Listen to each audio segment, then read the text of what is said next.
Okay, we're rolling. Hello, and welcome to episode 8 of Super Deep Movie Analysis. I'm Lec Zorn, joined by guest co-host Michelle Gussow, and we're now 2/3 of the way done with our preview of the upcoming Rocky movie Creed. We're up to Rocky 5 now, and it was released in 1990. And, Michelle, this is very interesting movie to analyze. Unquestionably, Rocky 5 is the most criticized movie in the series. If you asked everyone who's seen all 6 movies to rate all 6 in order, which we'll do in the next episode, right, probably 90+% would put Rocky 5 at the bottom of the list. But to me, I think that it's a movie that, while it certainly has its share of flaws, it also has a lot of great moments that get overlooked. And if I could choose one word to sum up the movie, it would be uneven. And I say it from this standpoint, that on one hand, Stallone was trying to go back to the beginning to bring the series full circle, and which is extremely obvious from watching it, but at the same time, the tone of the movie in some ways was very, very different. yeah. And what's interesting for me with Rocky 5 is I had heard nothing but negative comments about it, and not just negative. I mean horrible things. I mean, just nasty things. But I was in the process of watching all of them in the series, and I thought, well, you know what? Just for the heck of it, I'm going to watch 5 and see what happens. And what ended up happening for me is that I came away thinking it wasn't even half as bad and as horrible as people had made it sound. And were there some moments that had earned that commentary? Yes, definitely. But I think there were parts that didn't deserve that notoriety as being that bad. Oh yeah, and I think there are, if I had to put all the very good moments versus all the very bad moments in the film, I would say there would be more than good than, I'd say there are more good than bad. And I think the good are more than enough to make it a worthwhile movie to watch. Yeah, and actually we're hoping today that some of what we have to say will get people to give it a second chance. I hope so, yeah. And, I saw the movie, and, I'm glad that I went into it without any expectations. I saw the movie in a theater the day after its release. I saw it on a Saturday that weekend, and I think I'd seen 1 or 2 ads for it on TV, but I didn't know what it was about. I hadn't heard any theatrical, any critics of it or anything, so I went into it with no expectations. And basically, I did like the movie. I didn't think it was the best in the series, but I still liked it. And then I came home and I saw that the Courier-Journal, which was the daily newspaper in Louisville, Kentucky, gave it 1 star. Okay. And just thoroughly obliterated the movie. But what was interesting is it was in our conversations, and I remember pointing out some of the better features that you went back and watched it again. Yes, and and I when I watched it twice in the last couple of weeks just to get ready for this episode, and I liked it even more than I did. And yes, there are things that I would have done differently that we'll get to, but I remember when. Of course, there was a Rocky every 3 years from 76 to 85, and then there was a 5-year gap. And during that time, Stallone's career and personal life both started crumbling at the same time. He had those 2 divorces in 2 years, from first Sasha Zach, then Brigitte Nielsen, and then really at the time Rocky 5 came out, I guess his last really big box office hit had been Rocky 4 5 years earlier, because he banked heavily on Rambo 3, which was about him helping the rebels in Afghanistan who were fighting the Soviets at the time. And then a month before the movie came out, the Soviets withdrew from Afghanistan, which killed the movie basically. Yeah. And it was, the movie was, it didn't do terribly at the box office, but it was far less than what was expected. And so and Stallone said himself that some of the struggles he was having in his life gave him the idea to apply that to Rocky. And so anyway, I remember thinking when Rocky V was coming out, after he beat Drago, well, first Mr. T in 3 and then Drago in 4, what could he do to outdo that? And I really couldn't think of a logical next step for 5, so. But, obviously, coming up with an opponent more menacing than Drago would have been ridiculous. Right. And to some extent, Drago himself was ridiculous, but Stallone made it work for all the reasons we mentioned in the last episode. Right. And so, obviously, getting some guy, 8 feet tall and, 500 pounds who can punch with 10,000 pounds of pressure per square inch, it would have just looked ridiculous, Absolutely. But, Stallone did a couple of things that are very realistic, the majority of millionaire athletes end up broke, and many boxers end up with serious injuries. And not only boxers, but we're finding out these days, the more we learn, a lot of football players. Football players. Yeah. And what's interesting is at the very beginning, of course, it takes us back to the Soviet Union, where it's immediately after the fight with Drago. Yeah. And you see not only that he's been physically injured, but he's having an emotional problem there too. Yeah. And so that's, it starts off, and we, see Duke, in his very brief appearance in the film. He was very little more than a cameo there, but nevertheless, it does preserve him as being one of the few people who's in every Rocky movie. Right. And he's giving an inspirational speech to Rocky about how he did everybody proud, especially Apollo. But then you see Rocky's in great discomfort, and he asks Duke to get Adrian, who comes in, and then Rocky, to me, pain and discomfort is one of the hardest things to fake. So I'd like to know what Stallone did to get into character. Like if maybe he stood under the ice cold water for half an hour just to because he really did come across very well in that scene as someone who was in tremendous discomfort. Yeah, and I know I was going to say if you're familiar with and have experienced pain, it's probably a little easier. Yeah. So I know that in his lifetime he had been injured, he had all these things, so he probably drew from that.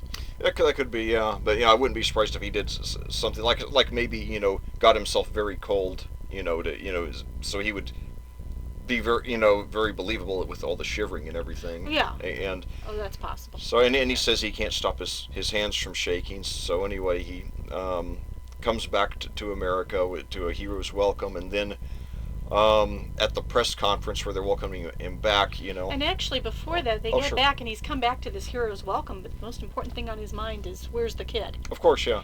And so I always thought that was great. And then you get, to me, the best thing of all is there's his son playing his son. Yeah, who's that's right. greeting him. And yeah. I do want to talk more about that as we will, go. Yeah. But so the most important thing to his hero's welcome was, where's his kid? Of course, yeah, and and there are several reasons, by the way, that I think it was a mistake to open 5 at the end of 4. I think they should have just said this is 5 years later, and for a lot of reasons I'll get into later on. I think the whole thing would have been more believable had it been 5 years later. Mm-hmm. And this is a more trivial reason. Some of the other reasons are more fundamental than this. But as a trivial reason, you see how much that he had aged about 6, 7, 8 years. Right. Absolutely. And so, although that's minor compared to some of the other things I'm going to address, but yeah, Sage Stallone making his only appearance as a Rocky Jr. And as I mentioned in the last one, Sergio Stallone as an infant played Rocky Jr. in Rocky 2. So, and which is, by the way, is Sergio Stallone's only film role. And he never pursued an acting career. But as Sage Stallone did, he ended up having 12 IMDb credits, sadly, in his short life, which we'll discuss later. But anyway. So then they go into the press conference, and Adrian, surprise, says that her husband is retiring. Yes. And as I said, that's one thing that was so refreshing about Marie in part 6 is that she, told him to go for it. Yeah. So that was such a refreshing change. But anyway, so then all of a sudden, within a few seconds, we get the impression. We start to notice the pro wrestling influence that would pop up at several times in this movie. When basically you have Richard Gant, who has been a very prolific actor, and basically in this movie he's like Don King without the hair. Right. Well, let me rephrase that: Don King without the hair, but in pro wrestling instead of boxing. Right.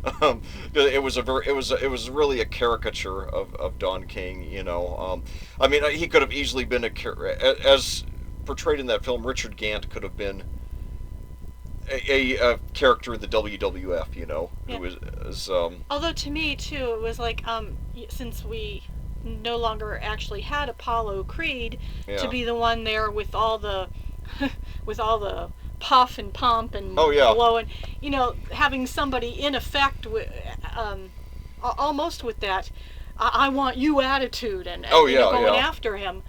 You've got a new character to do that. Oh yeah, and you know, and of course he has a fighter with him, Union Kane, played by another real life boxer, Michael Williams, and who's actually a fairly accomplished heavyweight in the early '90s. And surprisingly, I looked him up the other day. He actually has had a decent acting career. I figured that would be his only movie, but you know, he actually has 19 credits on IMDb, including in the last few years. So he's continued acting long after he quit boxing. But Union Kane, though, ends up not being a major character in the movie, though. You know, when you first see him, you think that's going to be Rocky's main opponent, but no, actually, Kane has a relatively small role. But one thing I get a kick out of, though, is when Rocky won't immediately commit to the fight, and one of the reporters tells Rocky that he has an obligation to, you know, answer and to be professional. And I was thinking, you know, was it not unprofessional when this guy comes barging into somebody else's press conference, you know? But so we see right off that the sensationalism that is present during part of the film, but far from all of it, because then, you know, Rocky goes home and he has a very, you know, long scene, you know, probably 3 or 4 minutes, where he has that long conversation with his son. And and what's interesting about that is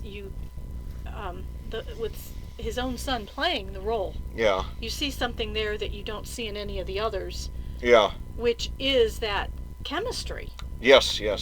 That it's like Sylvester Stallone himself, for instance, can't help but look at Sage a certain way. Yes. And it translates. And even though he could act it with the other child actors, like in 3 and 4, it is just his real feeling, I believe, coming through in that look that he gives him when he's looking at him and interacting with him. Yeah, it seemed very genuine, and I remember being disappointed when I learned that Sage wouldn't be reprising that role in Part 6, in which he was replaced by Milo Ventimiglia. And definitely get into that when we talk about that one. Yeah, definitely. And although the relationship between the two characters would continue to be deeply explored in that movie. Absolutely. And it would have ended up looking different with his own son, and I like I said, I have a lot to say about that when the time comes. Definitely, yeah. As do I. And one of the things in this scene, though, we're talking about, you know, he's putting him to bed and kind of tucking him in, and one of the things, and I noticed little details like this. I think when his own son was playing his son, it was the only time they ever went lip to lip. When he kissed I don't even recall that, but okay. But when he was kissing him goodnight, I pick up these little details, and he, you know, and that. Some people are going to go, huh? And they're going to go back, and everybody's going to go back and looking now. Yeah. You know, there's Stallone is not afraid to show guy affection. Like I still love the moment when Apollo gives Paulie a kiss there, when Rocky's about to knock out Clubber Lang. Yeah. And I think. There's one scene, maybe it's in 6, I don't remember where, it's right before the fight, where Paulie kisses Rocky, or vice versa. And in 4, too. Okay. I mean, it's always, Stallone's always on the receiving end. Okay. But, you know, can get into that when 6 and comes along. Of course, it's ironic that I think people remember Carter kissing Brezhnev. Because I guess it's more of a Russian custom, but we never saw any of that with any of the people that Rocky met over there. Right. So that would have been appropriate to see him kiss Drago or Nikolai Koloff, the Michael Pataki character, but. They just weren't feeling it. I think it's you got to be feeling it. Yeah, I think so. Yeah. But it's a great scene, and it establishes one fundamental difference that is explored throughout 5 and 6, which is that Rocky Jr. is much more polished than his father. He's getting a lot of opportunities that his father never got, right. And I think that's why it's appropriate that Rocky Jr. in the series never became a boxer. Mm-hmm. And because you can tell that he's, his father has a very simplistic way of thinking, and Rocky Jr.'s very, very educated, very polished, right. Probably gone to the finest private school, right? And gives that line about your bones grow 3 times faster when you're sleeping, Yeah. And which is the first of several examples like that in the film. And so they just have a really nice scene where they catch up. And interestingly, in the audio commentary of Part 6, aka Rocky Balboa, Stallone said that he did not cast his son because he didn't want people trying to analyze the on-screen relationship, thinking that it was trying to make any comments about their real life relationship, right. And did not explain or even mention his son. In fact, Stallone never even explicitly mentioned Rocky 5 throughout the entire commentary, not surprisingly. But nevertheless, he did, like I said, he didn't explain why he, if that's the case, why he cast Sage in Part 5, or if he regrets casting it. And for the record, I have no idea what kind of relationship the two had in real life. Hopefully it was a good one. I have no doubt from what I understand about Stallone that for everything I've heard about him is that, he's a good family man. Mm-hmm. And so, but anyway, at the time, though, that Milo Ventimiglia was cast in Rocky 5, the official reason was that Stallone had previous commitments with his production company. Mm-hmm. But so anyway, though, but it's a really nice scene. There's a lot of dialogue exchanged between the two, and it's a preview that that this relationship is not just a small element like it was in 3 and 4. This is one of the major aspects of the film. And then, he leaves that scene to, an argument between Paulie and Adrian, in right. which you find out that Paulie signed power of attorney over to some crook. Right. And, so...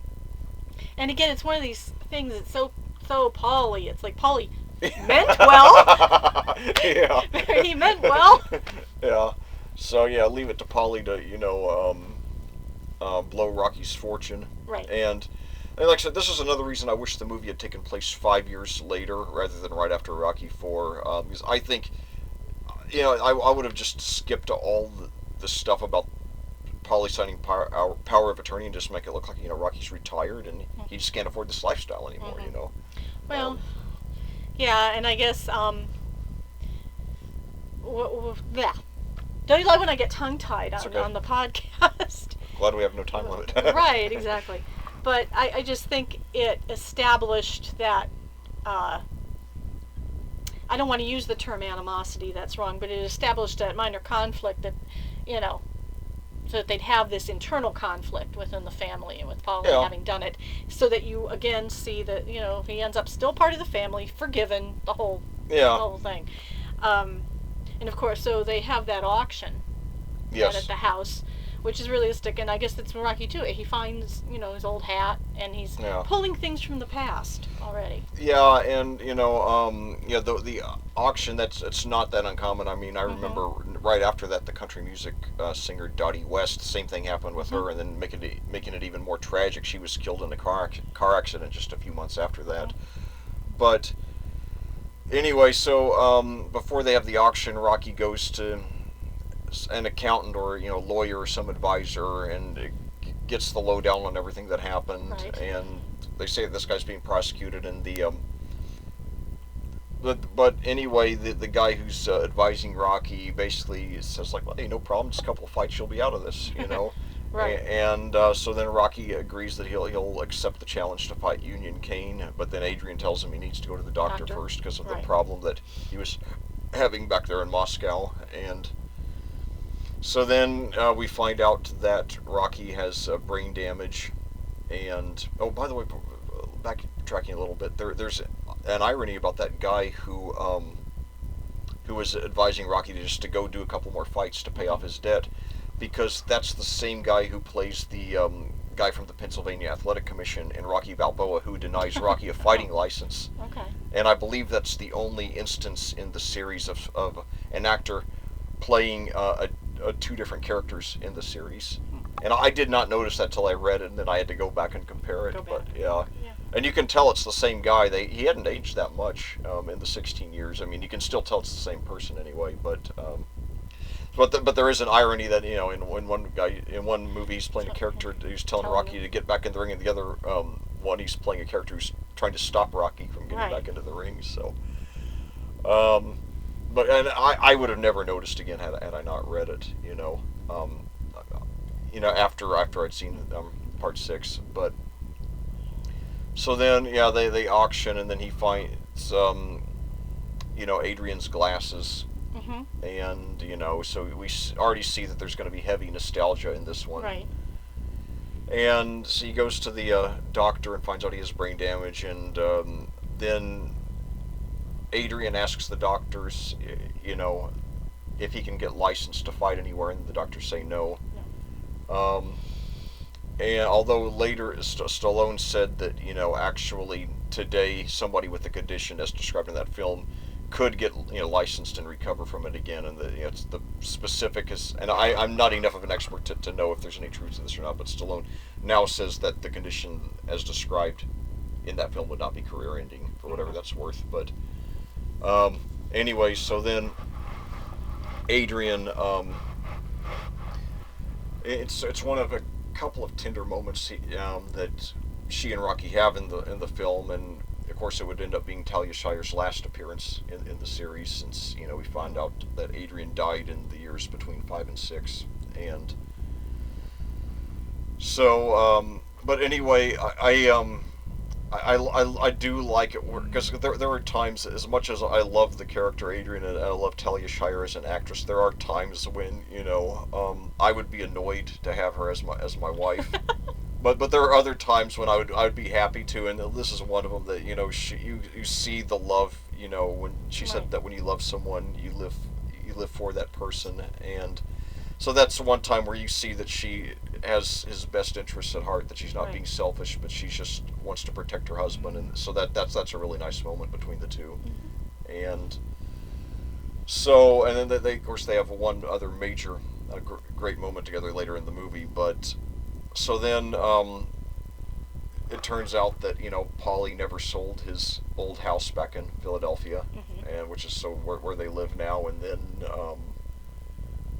and turns out that for whatever reason that Mickey had willed Mighty Mick's gym to Rocky Jr. And I had a thought about that. Yeah.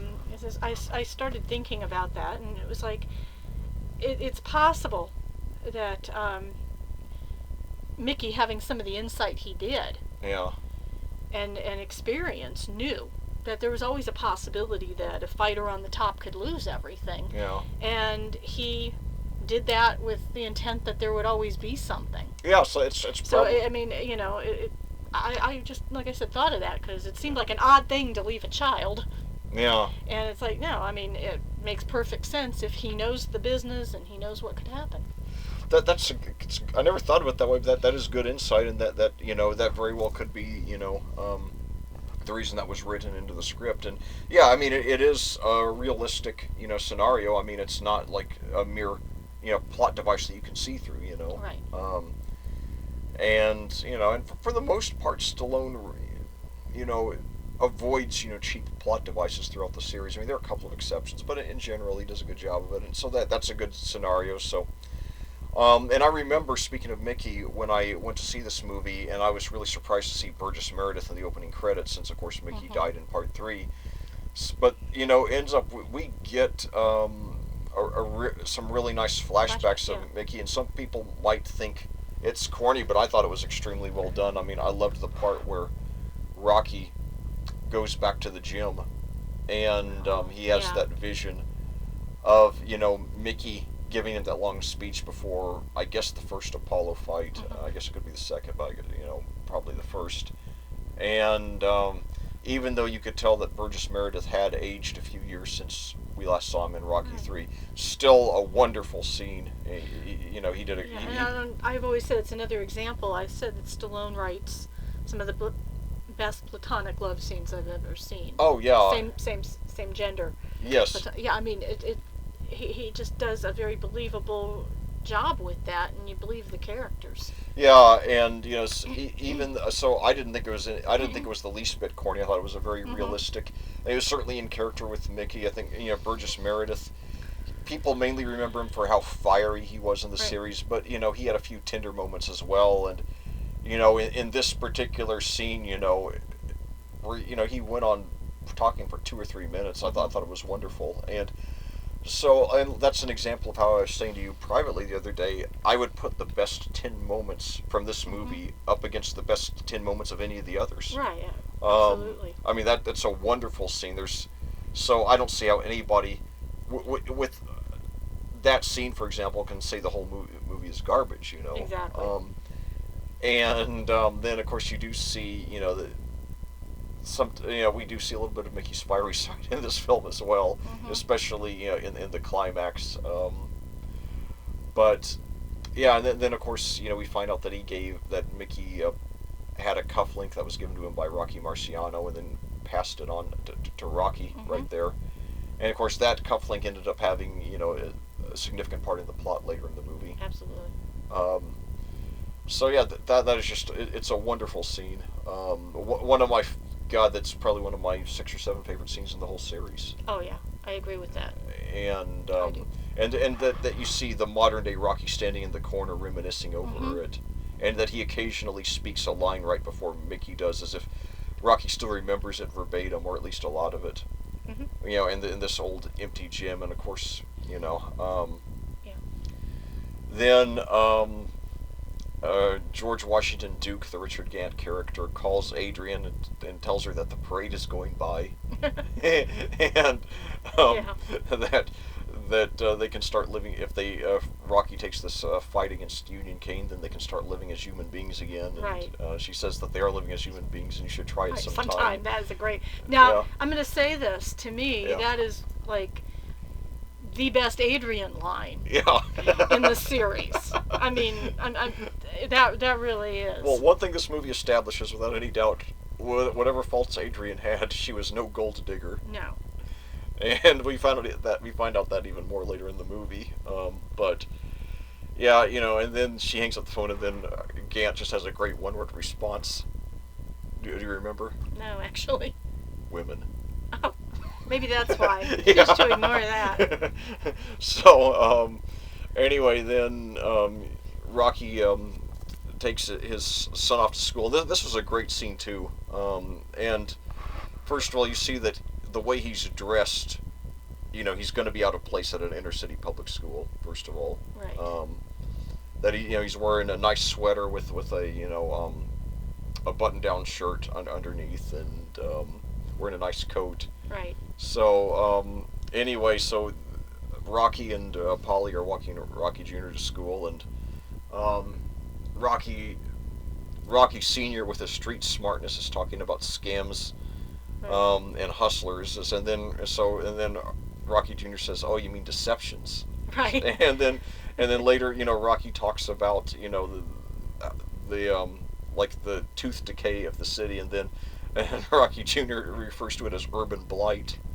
So you see, I love the contrast between the two. You see the father and son, that they have a great relationship, but one is completely from the streets, the other is completely from, an atmosphere completely different than that, Right.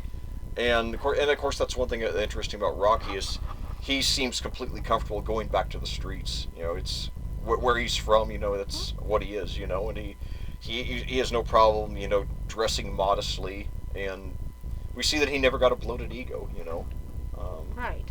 and he's still a very down-to-earth, humble guy.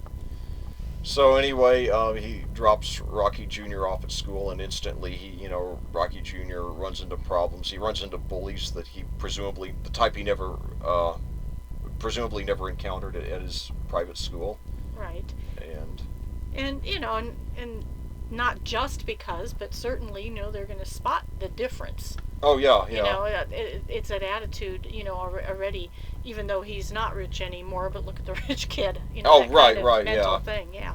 Yeah, so he gets beaten up by one of the bullies, gets his coat stolen, and so then meanwhile, Rocky and Paulie are walking back to the gym, and this is one thing I'd forgotten how long it took before we actually see Tommy Morrison in the movie. It's a little past the half-hour mark when we first see him. And I guess that's one reason why there are so many good moments in the first half hour, because Morrison hadn't shown up yet. But okay, no offense. Don't take offense if you're a big Tommy Morrison fan. Yeah. Please. No. I always have to get that in there. No, he was a great boxer, and we'll talk more about him later and his sad, untimely death as well as Sage Stallone's. But anyway, though. So Tommy Morrison shows up, and he briefly introduces himself, but then of course George Washington Duke shows up along with his partner Merlin. It's good. When I was a kid, I just thought of Merlin as there was a handheld electronic game. Oh. And I guess you could, Merlin Olsen too, but right. Yeah, but there was a handheld electronic game, in that era, like those last 2 or 3 years before the video game revolution started, where kids had those handheld electronic games. There was one called Merlin. Did not know that. Yeah. I think of Merlin Olsen, Merlin the Magician, anything. Yeah, but so what did you think of Merlin? Any comments about him as a character played by Mike Sheehan? I don't know. I mean, it just you mentioning it and reminding it's like forgettable. Yeah, he didn't stand out very much. I mean, he was just basically a sidekick. Like I guess he was Duke's assistant, George Washington Duke. That is not the Tony Burton character. Yeah, it just I would say forgettable. It's nothing that really stood out. Yeah. When I was mentally and pen and paper making notes to do this episode, he didn't come up at all. So that kind of says something. Oh yeah. And so I just thought he was a very ordinary character. I mean, the portrayal was fine, Fine, but forgettable. Yeah. But anyway, so then George Washington Duke, turns out, I don't know if he bribed the right person, but he actually got a copy of Rocky's medical report and said they can work around it. Yeah. And actually at the time, though, you didn't have the HIPAA laws. Okay. So it may have been more easily come by than now. Okay.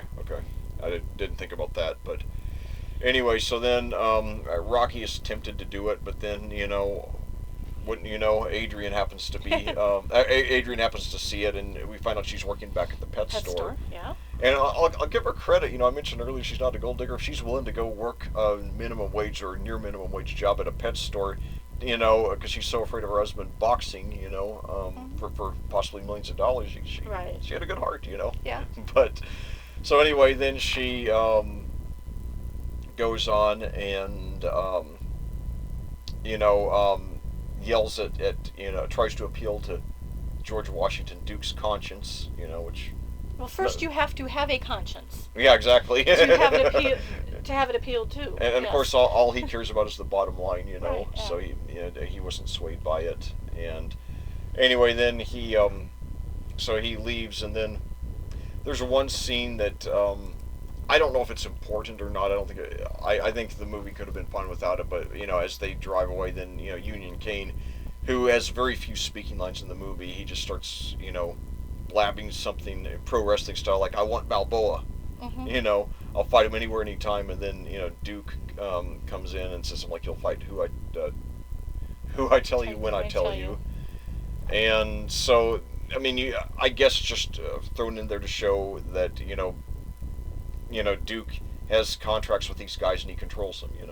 Yeah, and what's interesting is, and I do think with the fighter, we talked about this before a lot of times, for the boxer, there's a lot of ego involved. Yeah. And you have your, I don't like to use the term dream fight, but, the one you've always aspired to. And of course, yeah. And if you aren't going to get it, yeah, that does have an effect. Yeah, and so you see where Balboa, obviously, since he was still the champion, obviously, you're going to... And obviously, since he's been the champion for most of the last several years, obviously, he's going to be your target. Yeah, absolutely. But, and then, of course, another thing, so we really don't know we have no background information at all about Union Kane. But, you can get the idea that he probably, grew up poor from the streets, and he's not a very educated guy. And if you take a look at, as you've been saying, Duke, the new Duke, the different Duke, you know right away what type of promoter he is. Oh, yeah. And to me, that actually does say something about what type of boxer or what the circumstances of Union Kane. Because if you're getting involved with that type of a promoter, that actually says a lot. Because, you could, you know what I'm getting at with that? If you have that type of promoter who is that controlling and is in... It just says something about the desperation of the fighter. Maybe trying to get out of a situation. Yeah, because you sign with the first guy that comes along, even if his reputation might not be so good. And obviously a lot of times these people are really naive and they don't know what they're signing themselves into. The kind of control. Exactly, but like I said, that, and that's part of where I'm saying the position he's in. You're poor. You're really desperate to get out of that situation. You don't go investigating. Right, you just know this guy's offering me money and the opportunity to do what I want to do.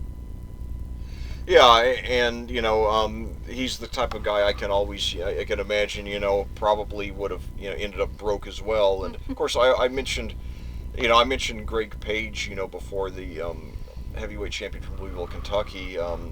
He had one of the heavyweight belts shortly before Tyson back in the mid '80s.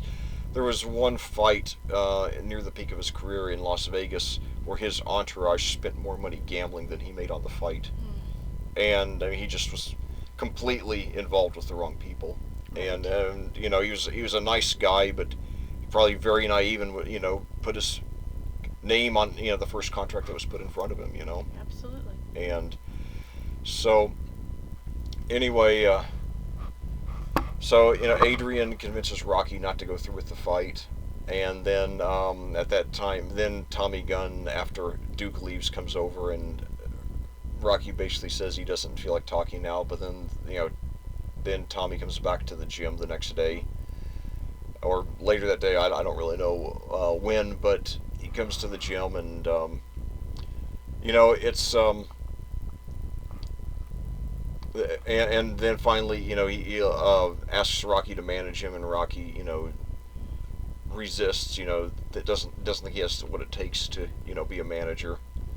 And he thinks about Mickey being a manager, and Rocky doesn't think that he has that. But then, he does let Tommy show what he can do, and this is one time, even though I've at times been critical of Tommy Morrison's casting in this role, this is one area in which it was a good fit, because the scene where Tommy spars with that other guy in the gym is very, very well done. And of course, Tommy Morrison, unlike Carl Weathers, unlike Mr. T, unlike Dolph Lundgren, Tommy Morrison was actually a boxer. Yes. And that comes through, and of course it's you. I don't know if it's very realistic, but obviously they were trying to make him look like a tough guy, that he declined to wear a helmet, in this sparring session. And basically, long after Rocky tells Tommy to stop, he keeps on beating up this guy. And as if almost like there's something in him where he has this high level of aggressiveness that he has a hard time cooling down from. Right. Which is the first clue that there's something wrong on his end. But it looked very good though, and like I said, in the last episode, they were paying people $5,000 to take one punch from Tommy Morrison. And but you can, I mean, you could tell if you watch him box in the Rocky movies compared to the others. There's no comparison. I mean, you could tell he was not only a real life boxer, but I mean, he went on he on 2 occasions he had one of the world heavyweight championship belts in the early to mid '90s. In fact, he was the first white heavyweight champion, ironically, since Rocky Marciano. And Morrison, and this is disputed by the media. I don't think it's ever been proven one way or the other, but he claimed to be a grandnephew or great grandnephew of John Wayne, which is why he called himself the Duke, ironically. And considering all the two Dukes that we have in the Rocky series. Right. But anyway, though, it was a very good scene, and Rocky, of course, was not pleased that this guy is not a very good listener. Right. Yeah. But then he begs Rocky for a chance, so Rocky gives it to him and brings him home. And then, to me, the best scene, from an acting standpoint, the best scene that Tommy Morrison performed in the movie was where he's having dinner with Rocky, Paulie, Adrian, and Rocky Jr. And the reason being is I don't think he was acting then. And basically, they start off. Adrian's concerned that Rocky, about what happened to Rocky Jr. at school, like any concerned parent would be, and talking about going to the school and getting things straightened out, and then of course Paulie. Need we say any more? That says it all right. Yeah. Paulie. Yeah. In case you can't figure it out, Paulie, has some suggestions about what, Rocky Jr. should do to the kid. And, of course, Adrian intervenes that, being a typical mom, that she wants to, Rocky Jr. to solve problems with his mind rather than his fists, which is a typical, motherly reaction. And that's always great advice, assuming the other person is going to use his or her mind too. Yes. Yes. And it's obvious at this point that the people he's dealing with haven't. Yeah. Oh, right. Yeah. And I'm not condoning fighting. No. Certainly as a first resort or anything. I'm just saying, she's from that neighborhood, and she should have somewhat of a more understanding of the street situation. She should, yeah. I mean, in my. I would think so, yeah. But And ultimately, you remember in the first Rocky, she got pushed too. She couldn't solve her problem with Paulie with her mind. She attacked him. Yeah. That was, so that's That was a great scene. Yeah. Yeah. So. But she did it herself. Anyway. So anyway, and this is also where you see that this is the first time where you see that Rocky might be turning into a neglectful father in this scene here. That he doesn't seem quite as concerned as he should about the situation at school, not as much as Adrian is, and where he's maybe starting to get a little preoccupied with Tommy. Yeah, and I'd say preoccupied more than neglectful. Also, he's back in the street situation. And they always say, there's a saying that you are when you were or where you were. And, you're back in Rocky's neighborhood from when he was that age.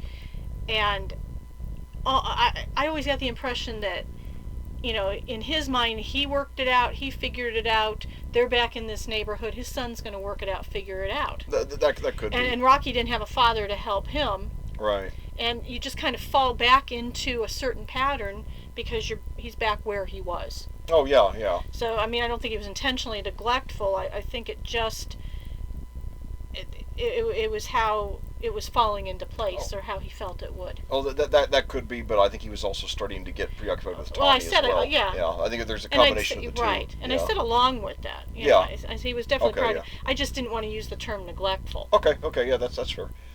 But anyway, so then they start talking about how Tommy got into boxing, and he tells the story. And like I said, I don't think he was acting here, because I've read and heard a lot about Tommy Morrison's childhood, and basically what he described about having an alcoholic father who beat him and his mother, you know, that's how Tommy Morrison grew up in real life. Mm-hmm.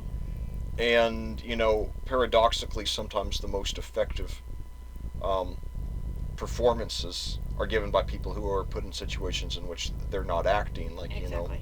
For example, I remember hearing the story that during North by Northwest that Alfred Hitchcock planted a snake in front of Cary Grant to make him look scared. That would have worked on me. Oh, me too. I hate snakes. Yeah, but anyway, though, I just wonder if they just. I don't know about the specifics. If like when Tommy Morrison were 13, if he got sent home from school and then his father tied him down and beat him so that he couldn't walk for a week. I don't know if that specifically happened, but I know the general description of his home life, that's exactly how it was with Tommy Morrison. So who knows, maybe they just turned on the camera and just had him talk about his childhood, because I mean he sounded very believable, you know. And so, and of course but that also explains too when you're talking about he had this anger he couldn't control. Oh yeah. And that he kept hitting the guy after Rocky told him to stop. Yeah, and that he sees his father every time that he's in the ring. Mm-hmm. That's when he sees his opponents, he sees his father. Right. And so, and Tommy Morrison, and also Tommy Gunn was said to be from Oklahoma, which is where Tommy Morrison spent most of his childhood. And for the record, by the way, John Wayne's son said he did not know whether they were related to Tommy Morrison or not. So I would figure it wouldn't be that hard to prove. I know there are Morrisons in John Wayne's bloodline. I do know that. So. Yeah, and you're right. I mean, nowadays it certainly could be easy to determine. Yeah. But anyway, though, so then Rocky starts training Tommy, and another example of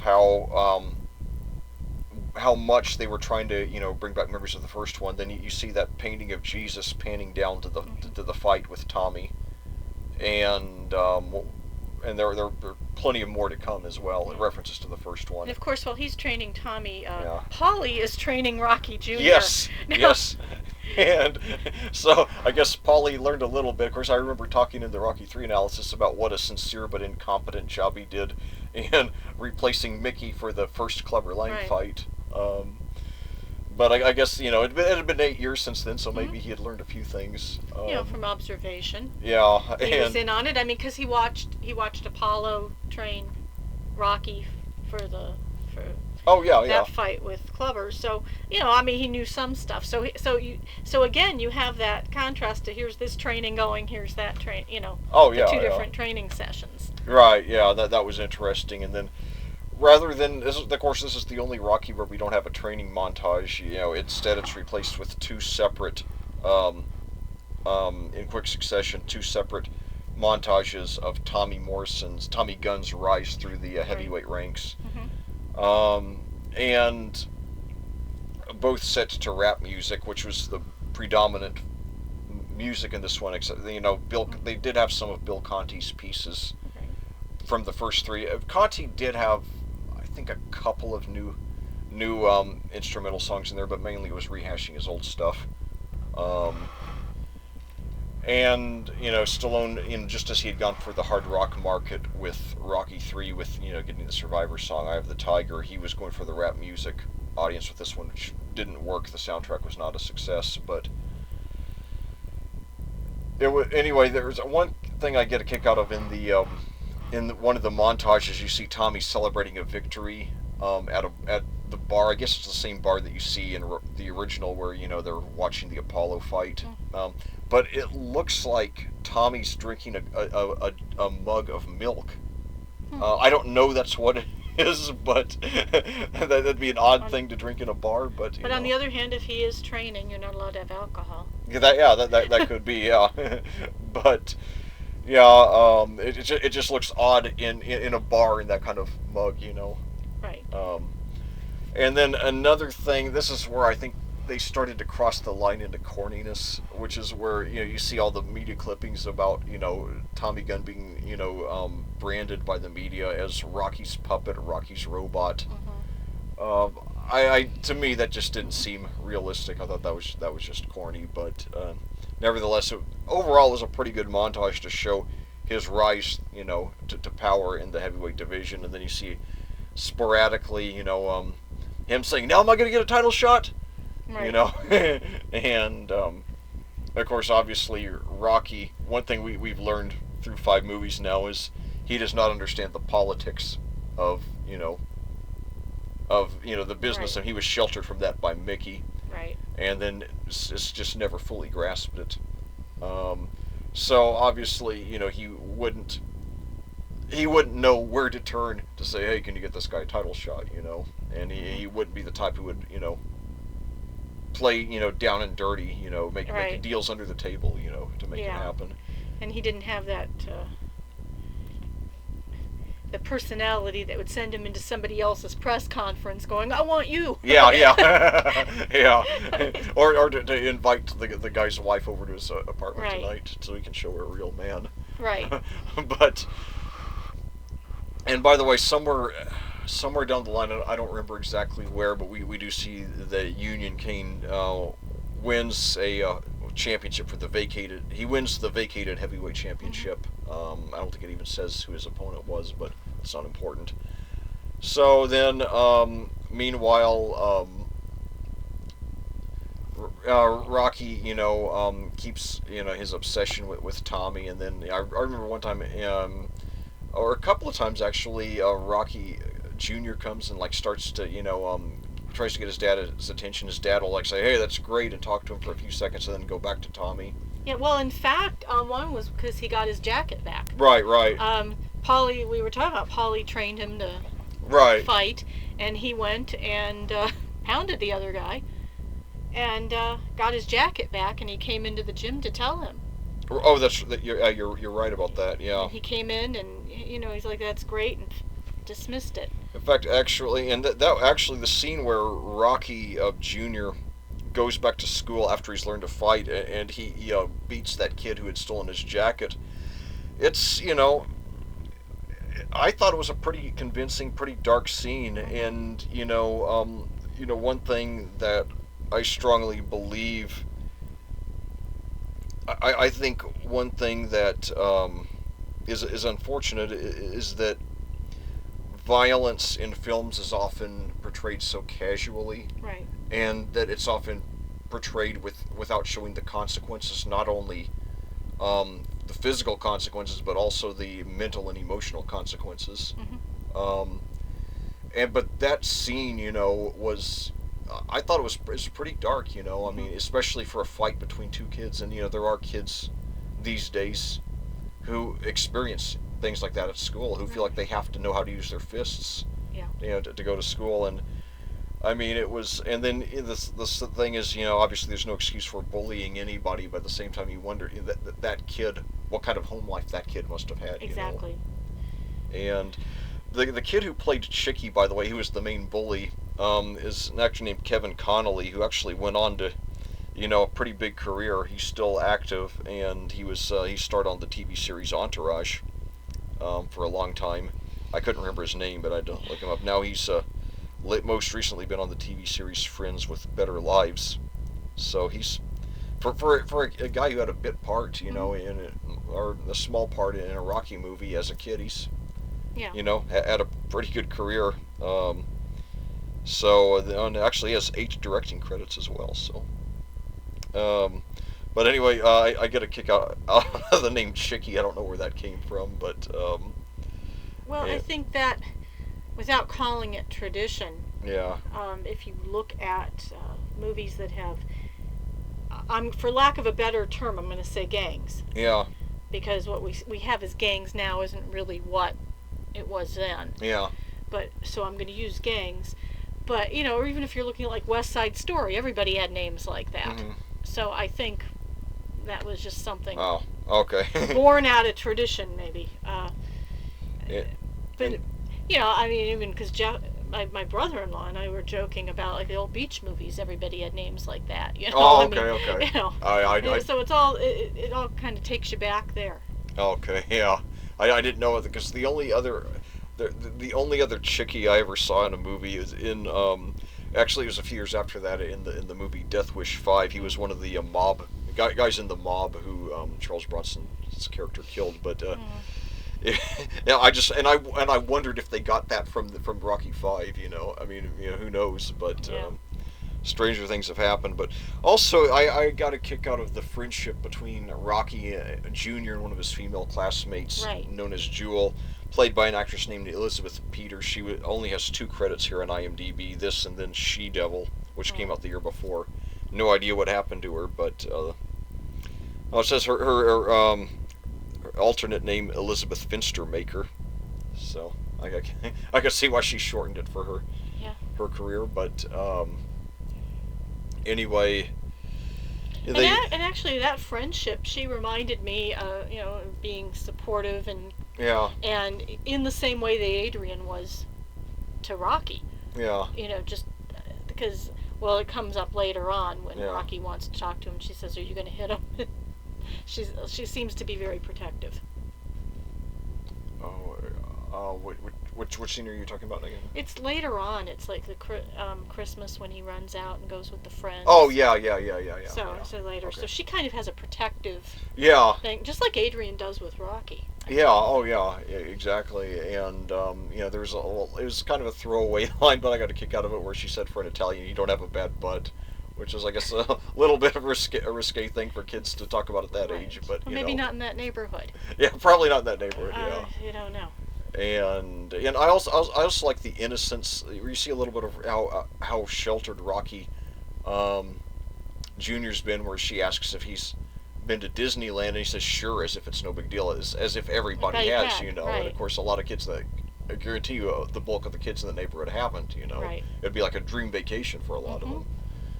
And so then finally Duke decides to take matters into his own hands, and he starts, whining and dining Tommy. Sets him up with the redhead. Right. And it's really interesting. And promises of the title match. Yeah, and in fact, interesting. The redhead actually played by an actress named Delia Sheppard, excuse me, who's a native of Denmark.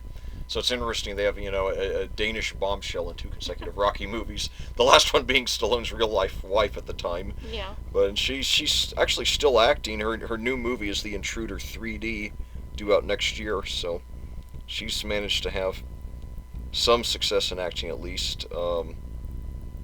And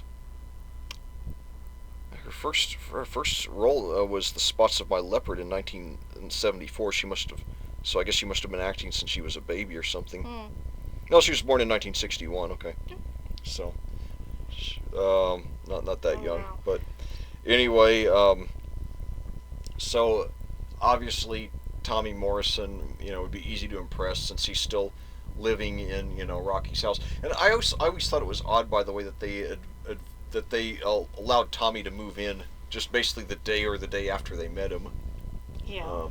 That does seem like a little bit of a stretch to me, but obviously it was, to something. And of course, one thing we forgot to mention is that he ended up, because of that, Tommy moved into the basement, so Rocky Jr. had to move into Paulie's room. Right. I wonder what kind of roommate Paulie would have made. Oh my gosh. And but yeah, I just, but that obviously was used to just show how Rocky Jr. started getting, displaced. Yeah. And so, and if things had continued, the way they were going, I mean, who knows if street fighting might have become a way of life for Rocky Jr. If that's it became the only way he knew how to deal with things, Right. And so, anyway, it's Christmas, and of course, back in the first one, Paulie threw his best temper tantrum on Christmas. Right. But then, there was one really good scene, though. It's like, while, Duke is out, whining and dining Tommy, and, giving him, that redhead, then,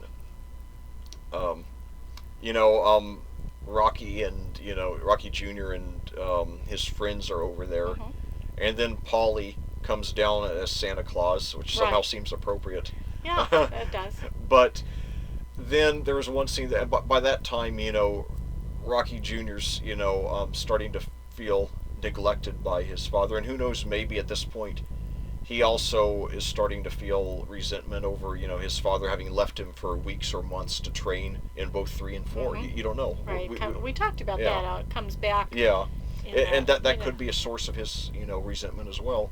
So, but anyway, then, and of course, Rocky Jr. would be at that age where kids are just starting to have an aversion to things that they associate, as being for little kids, such as Santa Claus. Mm-hmm. So anyway, he's, really hostile. He says, that's not Santa Claus, that's Uncle Paulie. And of course, his father's hurt that his son isn't playing along with it, right. And of course, it's not just that Paulie, he knows that Paulie is Santa Claus, it's just that there's all the things that are mounting up, and finally that just happens to be what gets Rocky Jr. to express it, his anger. That's the straw that breaks the camel's back. Oh, yeah. And so, and we're back to Rocky being kind of clueless. Yeah. He can't figure it out. Oh, right, yeah. Kids lose a hole. I mean, that was, to me, that was kind of the look on his face. He just didn't get it. Oh, right, yeah. Yeah, he couldn't believe that his son, wasn't, just having a jolly old time. Because, remember, Rocky Sr. himself is a kid at heart, you know. And, I mean, even in Rocky Balboa, he still had some of that in him. And, who knows if he will in the new Creed or not. But it's, but it was a very realistic portrayal. I mean, because there were times, when I was that age, Mm-hmm. and I think there was one time where, Rocky tries to kiss his son and he jerks away. Mm-hmm. And, and I've gone through that. I haven't gone through that yet with my son, because my son still has some innocence in him, but I go through that with my daughter, where she's 11. Sometimes she pulls away when I try to kiss her. My son never does. I mean, my son and I kiss each other all the time. Not on the lips, but Well, we don't have to be specific. Nobody cares. But since you mentioned this, I just said that since you mentioned Rocky. Yeah, I get that. It was just. Yeah. Or like. Doesn't mean anybody else has to. No, or not, or like Michael Douglas Yeah. Or Michael Douglas's son in that Highway to Heaven. Highway to Heaven episode, yeah. And it was Michael Douglas's brother, half brother Eric. Oh yeah, Kirk Douglas's son, yeah. But yeah, go look that up. It has special meaning to us for reasons. Yeah, look it up. It is Highway to Heaven. It's called Playing for Keeps. Yeah. But anyway, so then Rocky Jr. and his friends go out to the street corner and smoke cigarettes. And actually, what's interesting is about when Rocky Jr. blows up. Yeah. It's the stuff he makes the point. You didn't have time for me, now I don't have time for you. Yeah, I mean, it's like he reminds me of the lyrics of Cats in the Cradle, which, one of the most true pop songs ever written. Right. And of course, then, he also makes the comment about, deception, reprising that conversation from earlier in the movie, right. And how, he's the one who's being deceived.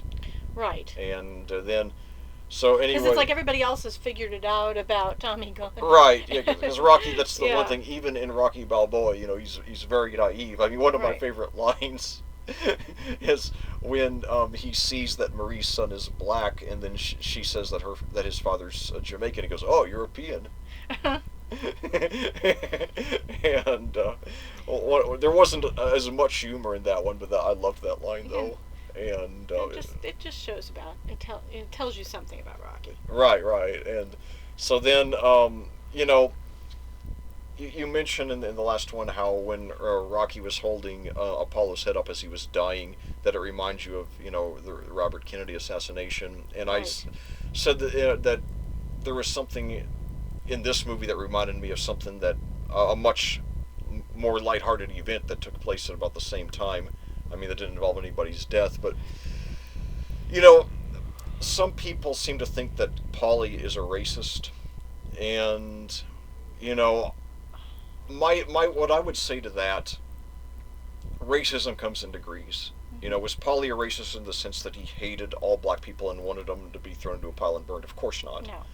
Was he a racist in the sense that he was uncomfortable with black culture and the presence of a lot of black people? Probably. Yeah. And because of course this epitomized by that scene in Rocky 3 where he walks in there and into the gym, and he feels uncomfortable and like he says something like I don't like them and Paulie's like I don't like you too much either, Paulie. Yeah. So anyway, one of the most controversial movies of the late 60s, around the time of the Robert Kennedy assassination was Guess Who's Coming to Dinner. Yeah. And anyway, so when Duke arrives, George Washington Duke that is, arrives at the house, Paulie says, "Guess what's coming to dinner?" He doesn't even say who, he says what. And so I don't know if that was intentional to, an intentional, a pun and racial slur in regard to that movie, but it's a great line. Yeah, and certainly it could have been. Right. It would fit anyway if it is. And he actually tries to give Christmas presents, and so then so Tommy announces that he's signing with the Duke, and so Rocky, of course, is devastated. The thing is, Rocky, and this was explicitly said that Rocky could have continued training Tommy. And I don't know if he just didn't want to do it if Tommy was going to work for Duke or. I think Rocky's one of these people who, as innocent as he is, as naive, whatever it is, he's kind of all about loyalty. Yeah. And I think he just, that loyalty wasn't there anymore, and I think it caught him a little more deeply than just a trainer-fighter relationship ordinarily would have had. I think it was a little deeper. So, yeah, and in a way, because the course of the film, he was looking at Tommy as another son. Yeah. Oh, yeah. So it was like it was a personal affront. It was different, and he just couldn't do it. And of course, remember he told Adrian he was going to give Tommy that cufflink that Mickey had given to him for Christmas. And Adrian dismissed it, saying that they'd given him enough already. And so by that point it's said that Tommy is 22-0, so we really don't know how much time it's been since they first met. Even if you're a club fighter, to do 22 fights, it's probably going to take you the better part of a year to get that many. So we can get the assumption that Tommy's probably lived with him for about a year now. Yeah. And maybe even longer. We don't, but certainly a significant amount of time. So did we talk? I was going to say, did we jump or did we talk about when Rocky went after his son and when he was out with his friends? No, we haven't gotten to that point yet. Yeah. Because that was after Tommy drives off. Oh, I know, but I know you'd mentioned. Oh, we mentioned that he went off, but I mean, as far as when we haven't got to the point where Rocky finds him on the street. This is part of the conversation. I was just wondering if there was something you had started to say, because I know I jumped to something, so I didn't know if I'd taken an idea from you. No, not at all. No. That's what I wanted to know. Oh, thanks for checking though. But anyway, though, so then finally, like I said, Rocky was looking to keep his legacy going through Tommy, and then so they go out onto the streets, and then Tommy's with the girl, and they're having this big argument, and then Tommy is just basically you can tell that he's been spoon-fed all this stuff from Duke. It's not none of it's coming from him, and then Rocky, because he's such an ethical and naive person, he doesn't know how to respond. Right. And, so he just says things that obviously aren't going to fly with someone who's thinking about nothing but money and the title shot, and the redhead sitting next to him. Right, absolutely. So obviously it wasn't going to sway him any more than Adrian was going to sway, Duke earlier in the movie. Right. So then, he speeds off in his convertible. And then comes a scene which has great personal meaning for me, and of course it's more sentimental looking back at it because it turned out to be the last one-on-one scene in the series between Rocky and Adrian. Right. And basically that was where, she tries to talk him down, and he starts, talking about, and this again going back to a reference to the first movie where he says that now he's just another bum from the neighborhood, which is of course what the night before the first Apollo fight, he said he didn't want to be just another bum from the neighborhood. Right. So then, and there's one thing, this is so, this might seem trivial, but this is another detail I noticed. It's where she brings him his coat and tells him to put his coat on. And that, to me, it's something that a lot of people probably wouldn't even take notice of, but to me that is an example that Adrian was a nurturer, that she was looking out to take care of him. Right, exactly. And then after he vents about how he's lost to Tommy and, says that when he was winning, I was winning. Then after he goes off on that, then that's when Adrian gives her, dramatic speech. And which was, like I said, it would be the last one-on-one interaction they had in the series. And there were two things that she said that really hit home with me when she said all those beatings you took in the ring, I took them with you. And then there's something else that she said. Well, then she told him that he beat all those fighters with a heart, not muscle, and that Tommy doesn't have your heart. Right.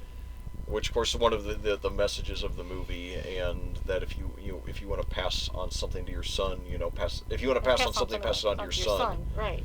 And and told him that I know Tommy makes you feel great, but you're losing us.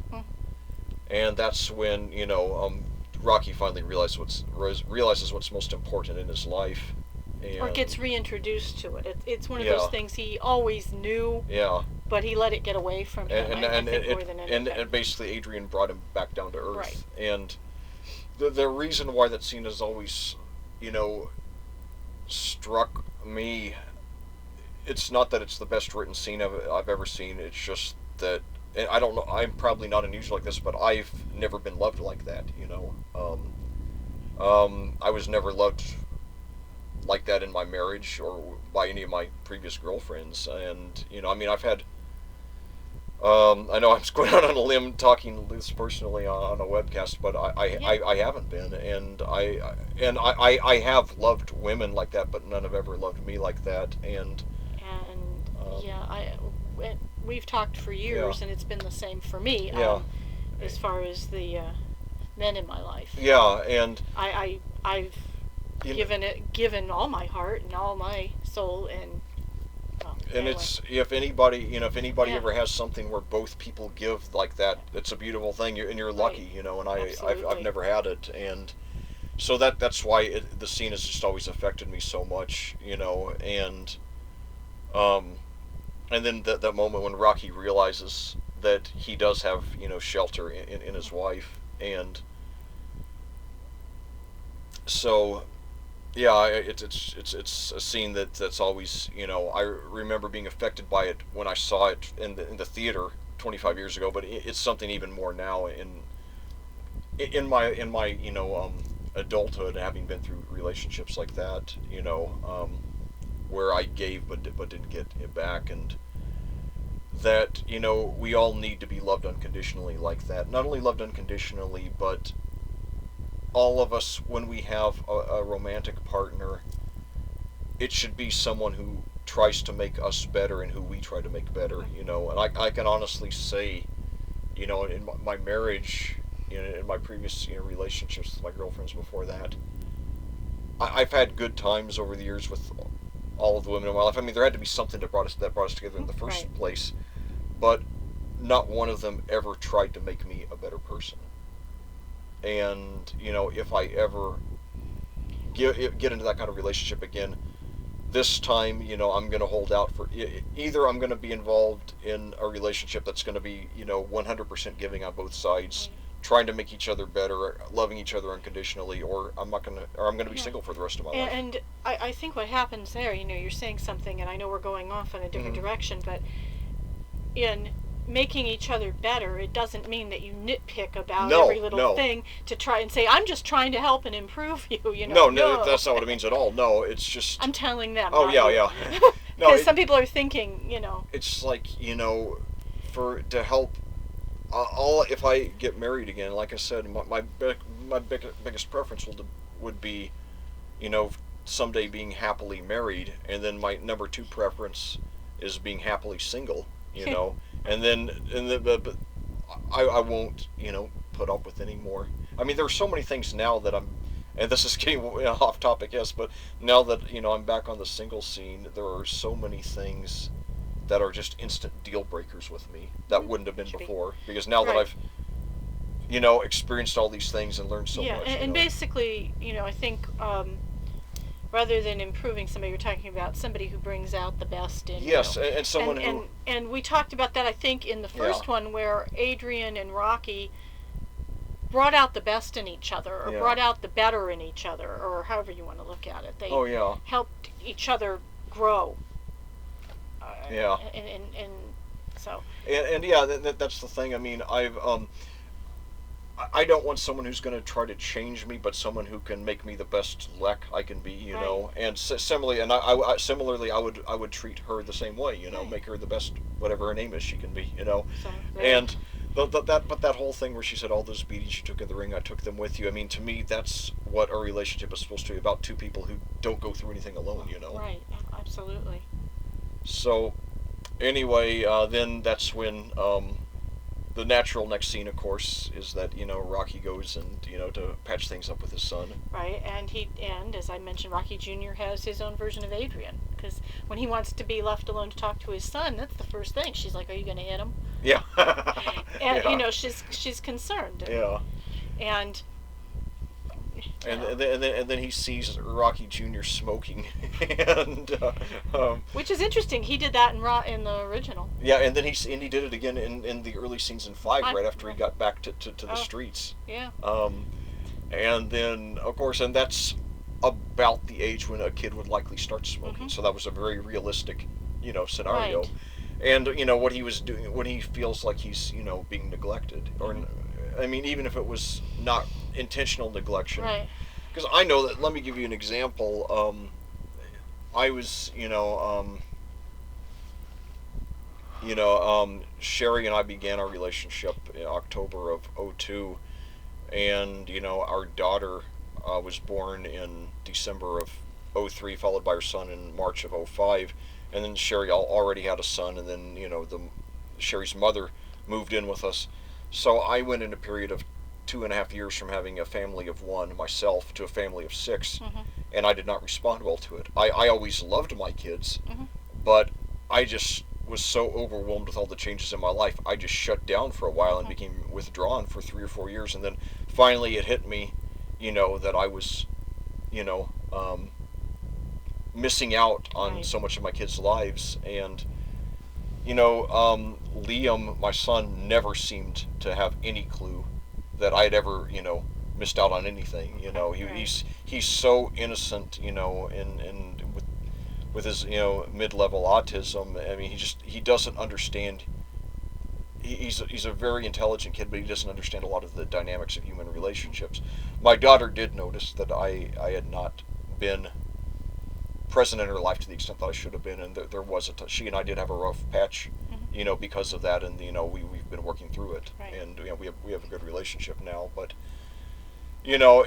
but the thing is, the point is, I've nobody's ever loved their kids more than I love mine. But the point is that you can love, no matter how much you love a child, you can unintentionally be withdrawn and absent when you don't intend to be. Exactly. I think that's what I was saying earlier, that he got caught up in what he was doing. Rocky got caught up in what he was doing. And so recognize that. Yeah, and I came to realize, how I got to that point, and that it was simply because I had too many changes in my life too quickly, And I looking back, I would never advise anybody to, have two kids in the first 2.5 years of a relationship, especially when you had never had a child before, and now you have a stepson, and then your mother-in-law to deal with, so But, yeah. And I guess something too, a lot of changes happened to similarly to Rocky very quickly. Yeah, obviously he went from being on top of the world to being, at the time in the movie he believed he would never be able to fight again. Mm-hmm. And, then obviously the thing with his son. And the big family crammed into one smaller place. Yeah, and Tommy there. Yeah. By the way, I wonder if the robot got auctioned off too. I would imagine so. They were taking everything. That's kind of an interesting thing when they do those auctions. They auction off the lint. That's just the way.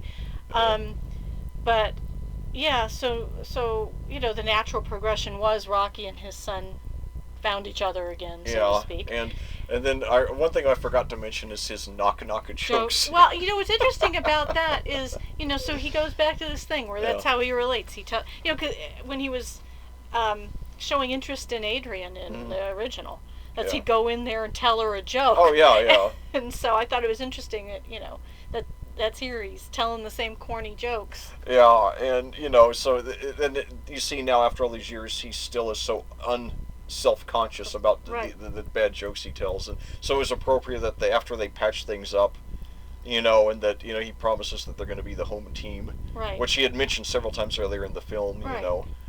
Oh, and of course, and it should be noted that at one time he referred to himself, and Rocky Sr. referred to himself and Tommy as the home team, which of course was upsetting to Rocky Jr. And of course that's the reference to the home team is one of the few elements from Rocky V that was brought back in Rocky Balboa 16 years later. Okay. It was in one scene between Rocky and Rocky Jr. where Rocky Sr. mentioned it. But it was, I don't know if it was intended to make people think back of Five, probably not, but it was probably just something that he invented for this film and liked it. And he liked it, yeah. So it's, anyway, so that's when, Rocky realizes that, he and, his son should be the real home team, and they go back. And one thing, I guess they take a walk back home, and, everything's good again. But one thing I forgot about earlier in the film was when Rocky Jr. had drawn that picture of his French teacher. Yes. And what it reminded me of was an episode of Beavis and Butthead, where, where of course Beavis and Butthead started a few years after Rocky V, but there was one scene, and I'll try to tone it down because I want to keep this clean. But there was one scene where they attend an art class, just where they had a nude woman, standing there. People are supposed to draw her, and they went only to see the woman nude. Of course. And anyway, then the instructor went up and he saw one of them was drawing the woman with, of course, very exaggerated breasts, like Rocky did with that one, and he made a good dad comment, just don't let your mother see it. Well, and the thing is, it was my impression that he wasn't drawing an exaggerated version of his teacher. That's probably what she looked like. Oh, it could be. I liked Rocky's explanation, and of course you have to do the voice about she doesn't understand French. Oh, yeah, she doesn't understand French good. Yeah, I love that because that's why. Don't let your mom see it. But, and that was just such a typical father line. That's what I would probably say to my son. Yeah. I wouldn't freak out. I wouldn't freak out too badly if that was all my son did. If that's the worst thing he does, that's not so bad. But well, what do you think a teenage boy's going to notice? Oh, yeah. I mean, honestly. But yeah, it was a really nice scene, though, when they patched things up, and, you see that Rocky, I mean, one thing that I love about the character, he's always so humble. He's never above, acknowledging a mistake, Absolutely. That is something, because you see that in a lot of adults, a lot of parents, where... I mean, my parents, my parents, my dad is 72, my mom... my mom is going to be 72 in a few days on Saturday, and I mean, neither of my parents to this day has ever acknowledged a single mistake in raising my brother or me. Right. But of course, each has thoroughly trashed the job that the other did. Of course. So, Family therapy hour, but yeah. So that is always something that I noticed with 5 is that he was willing to go to his son. Yeah, and of course he does it in a very simplistic but sincere and good-hearted way. And, right. And they and since he didn't have a whole I was going to say history of horrible mistakes with this son, it was easy to forgive. Yeah. I mean, if it had been one time after the other, and it was just, or it's like beating him or something like and that, always, or molesting him, or and always, a lot of times even emotional or verbal abuse or something like that. That comes with the apology afterward, and then it happens again, and there's another apology, and it gets to wear thin. So that's why we're talking about sincere. This was an honest thing. He had not meant to hurt him. Oh right, yeah, and of course in my case with my father, it was mainly the emotional and verbal abuse that was the most damaging to me. Mm-hmm. So anyway, they go back home, and all's right with that relationship. But then they watch on TV where Tommy fights Union Kane and wins the heavyweight championship of the world. And I got a kick out of, because I don't remember. Of course, Don King was a loudmouth. He was very present with the media, but I don't remember Don King ever being the ring announcer for a fight. I could be wrong, but I don't ever remember. You know what? I don't know. I mean, since I'm not into boxing, I don't know. I'm not into it a lot, but I did around the time of Tyson and Holyfield. I did occasionally watch the heavyweight title fights. Or it simply might be that he couldn't get the regular announcers that he usually had for 1 through 4. Yeah, I don't know, maybe. Sometimes it's odd, but sometimes it's the simplest answer as to why. Yeah, it could be. Although Lou Filippo was the he refereed at least one fight in 1 through 5. I guess he was a real life referee. But like I said, it still might be as simple as that. So he had that guy announced. He already had him. Yeah, maybe, but I got a kick out of it. It was kind of corny, but I thought it was fitting for the character. We get the way he introduces the fighters, and makes some kind of comment about locking the doors and hiding the children. But anyway, it's not really explicitly stated whether Tommy Gunn wins the fight in the first round or not. It's implied that it was a pretty easy win. But then one moment that well, I think the reaction during the fight, backing up a little bit, was realistic. That Rocky, even though he's patched things up with his family, he still views Tommy as part of his family.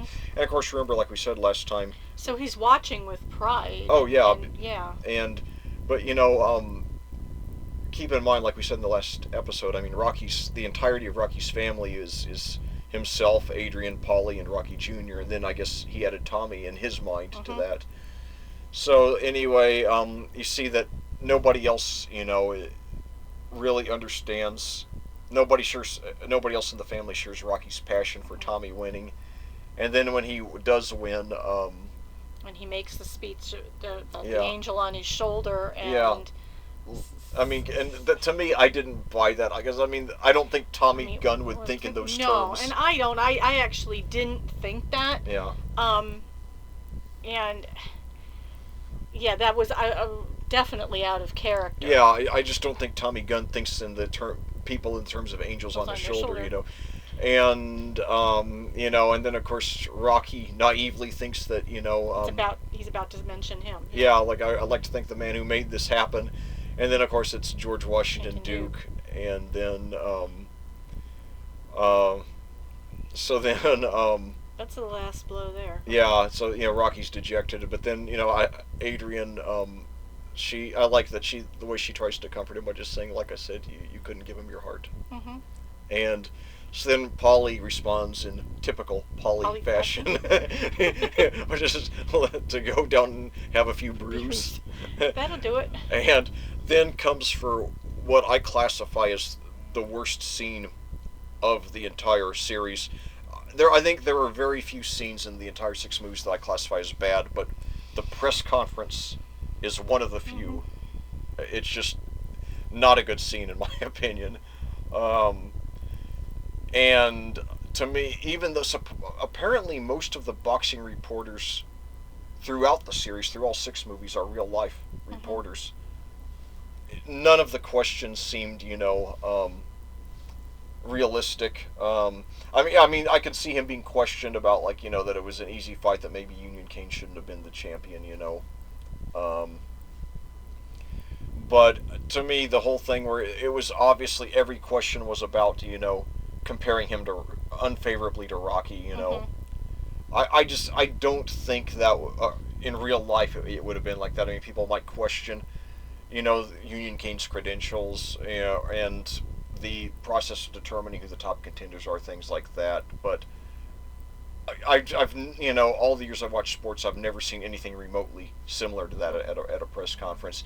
Even when you have the most hostile, most challenging critics, I've never seen anything like that. Yeah, but as far as moving the movie, I guess something had to send him to go try to pick the fight with Rocky. Yeah, it just something had to. And then of course you had that, and to me that was the worst part. And granted, he did not have a good script to work with, so I don't want to put all the blame on Tommy Morrison. But he just, and maybe in all fairness, maybe the best actor in the world couldn't have done a good job with the dialogue he had to work with in that scene where,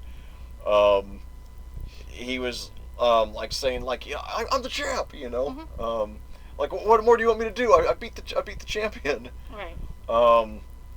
Although I don't think Morrison, and he only had 3 acting credits in his whole career. I don't think he ever would have been a great actor, but maybe if he'd had a better role, maybe it would have been better. But like I said, I guess something had to happen to cause that last scene. Yeah. And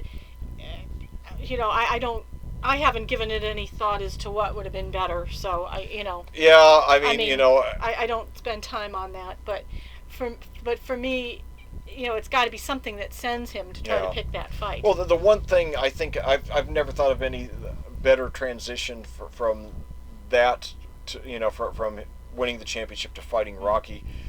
Like I said, I think for a lot of reasons this would have worked better if it had been 5 years later, for a lot of reasons. Like, for example, the guy talking about how Rocky couldn't get any commercials because of his past for working for a loan shark. Well, if he had really just come back from knocking out the evil empire, I think people would have given him a pass on that. Well, and the other thing too is he'd already in 3 done a bunch of commercials. Oh yeah. So he'd already done that, and I do think they would have had him in. Now that you've defeated the evil empire, I'm going to Disneyland or something. Oh yeah. Anything. Yeah, he would have had a lot of opportunities. He would have, and so I would have had it a few years later, but anyway, so, and then of course, Duke comes, in, and he's not defending Morrison, or not defending Tommy Gunn the way that Tommy Gunn would like. Right. And he's of course, Duke. We know he doesn't care about Tommy Gunn. He just he's in it for himself. He's not in it for anybody else. Yeah, and I think too. I think not just to him, Tommy Gunn's just another fighter. Right. But I think for him it was a personal victory to get him away from Rocky. Yeah, and now he's trying to force Rocky into so basically, he has no loyalty to Tommy Gunn other than what Tommy Gunn can do for him. Right. And he just wants to get the big payday of the Tommy Gunn Balboa fight. So. Anyway, he tries to, and of course that just gets Tommy even more furious, and then they leave the press conference, and then Tommy Gunn is furious that Duke didn't defend him, right? And so then they was it ever established, by the way, where the fight was, where the fight where Tommy Gunn had just where he had just won the heavyweight championship? I don't. Because I was trying to think, and if it were like at Madison Square Garden, which would not be a stretch because they've had big matches there before. Yeah, you could get from there to Philadelphia probably in 2 or 3 hours, so that would be believable. But right. I don't think it was ever said though where they were. I mean, it would have to be somewhere pretty close. Close, because all of a sudden. Yeah. There he is. With the megaphone. Yeah. And so Rocky's playing pinball, so showing he's still a regular guy. Mm-hmm. And then you hear you hear Duke saying, Rocky Balboa, there's someone out here who would like to speak with you. And then Rocky's not interested, of course, and then Tommy comes in, and then Rocky's like, Tommy, should you be out celebrating? Mm-hmm. And yeah, you'd think the guy just got the World Heavyweight Championship, you know. Yeah, and he's just kind of, again, and then, very classic Rocky for that line. Yeah, so then Tommy just, then that's where it's full-scale pro wrestling mode for Tommy Morrison's acting at this time. Yeah. Where he makes some kind of comment, I think he says anytime, any place, anywhere. Mm-hmm. And which is a typical pro wrestling type line. And Rocky's not interested. Yeah. Rocky's not interested. And what's the thing there's certain notes I say that I make. Make sure I talk about this. He hit Paulie. Oh, yeah. And, of course, Paulie starts talking about him. I don't remember exactly the words. I think he calls him a piece of trash or something like that. And then he shoves him a little bit. Then so Tommy punches Paulie, and then I love Rocky's reaction. It's like, you knock him down. Why do you try knocking me down? Yeah. And that to me, it's just, he wouldn't go out and fight him. Yeah. You hurt my family. Yeah. Now run. And it's an example about how no matter how much they quarrel, they still love each other. Yeah, and I think, so he saw that happen. And yeah. And one thing I think you're aware of, too, that professional boxers, their hands are registered as lethal weapons, and there's this whole thing about them getting into fights outside the ring. Mm-hmm. Oh, yeah, we saw that with Tyson, yeah. Right, and so the crossing that line of, I'm going to use this term, hitting a civilian, meaning Paulie, he's not a boxer, he's, that really, I should put that for it really crosses the line, as far as decency and everything else, and right. So you can see, and that was the thing that would get Rocky to go and fight him. Oh yeah, hurting family, and because they do love each other, and even in part 6, even after they're technically no longer part of each other's family since Adrian's dead, they still bond together as family. Yeah. And we will have plenty to say on that, won't we? Yes. We're already planning.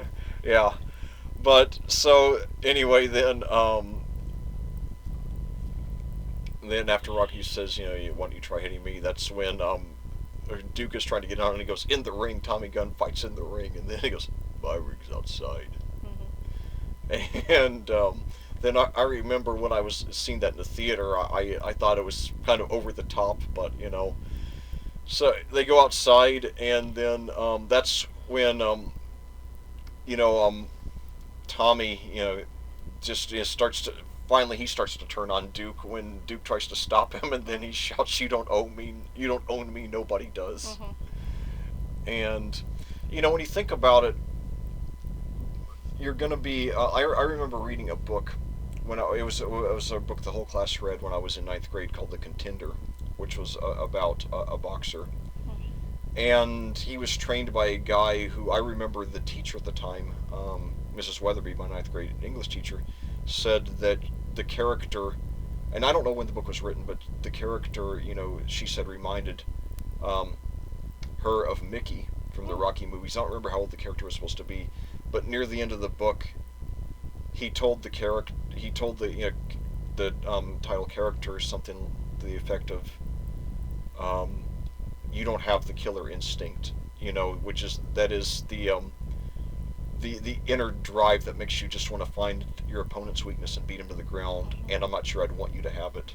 Right. So, to be a good boxer, you have to have that. No matter how nice a guy you are, you have to have that killer instinct. And so when you look at the fact that a lot of top-level boxers do not come from good environments, they came from places where, and that's even in the upcoming Creed trailer, the title character says that I've had to fight all my life, so you're going to have a naturally aggressive personality to the point that, Tommy Gunn didn't necessarily, hit Paulie to try to provoke Rocky. He could have just done it because that's his temperament, No, and I don't think he did it to provoke Rocky at yeah, all. That's just who he is. He's a very, we saw it the first time he sparred with that guy. He's a very aggressive person. But what we were saying about that, where I thought it went back to is the beginning we were talking about when Rocky told him to stop hitting the guy and he didn't. Right. If you're going to be a professional boxer, you have to have some kind of control. Yeah. because hitting, like I said, hitting a civilian is definitely crossing that line. And so what happened at that moment when he hit Paulie is he actually demonstrated that he had no business being a professional boxer. Oh, yeah. I mean, that's how I'm looking at it. Because just being able to beat somebody up while wearing gloves isn't all there is to it. Yeah. Or being able to take the punches. You know, there really you have to have that restraint when you're not in the ring. And he showed he didn't. And I know he didn't do it to provoke Rocky. But it demonstrated an awful lot about his own personal character of not having the discipline it took. Oh, yeah. And of course we saw that with Tyson. I mean, you know, Mike Tyson's somebody, you know, who, and granted he did, you know, he did spend a few years as, you know, or sole heavyweight champion of the world, but I mean, he probably could have, had he been disciplined, you know, both in and outside of the ring, you know, who knows how much more he could have done. And so these are people, you know, a lot of them who are, you know, because of, and of course you look at, you know, why Tommy Morrison got into boxing in the first place, because, you know, of his father, you know, being beaten by his father. I mean, a lot of these people have chips on their shoulders, you know. And so anyway, after Tommy, you know, turns on Duke, then, you know, he and Rocky start fighting, and of course Rocky first knocks Tommy down, and then I love his reaction then where he just goes to Tommy and says, "I loved you, man. We were supposed to be like this." And I guess he was probably hoping that would have some effect on him, but of course we knew that Tommy didn't have any heart, so it doesn't. Yeah, and then, you know, then during one pause in the action, there were 3 civilians who try to intervene, and Tommy, you know, hits all of them. Again, showing even more so. The lack of discipline that he really needed to be a true champion. Yeah. So then, anyway, the fight goes on 5 or 6 minutes, and, you know, it's interesting that I always noticed the pro wrestling influence in this movie. And there was even some to some extent in 3 and 4, but nothing like in 5. Right. And I found out just recently that this street fight was choreographed by Terry Funk, who was a prominent pro wrestler in the 80s. And I even noticed his name in the credits now.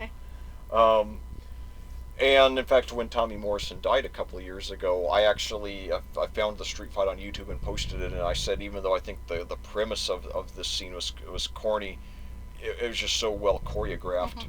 And, you know, so basically the way it ends is that, well, actually we go through several times where it looks like the fight is over, and then, you know, one person makes the mistake of walking away, turning his back on the other.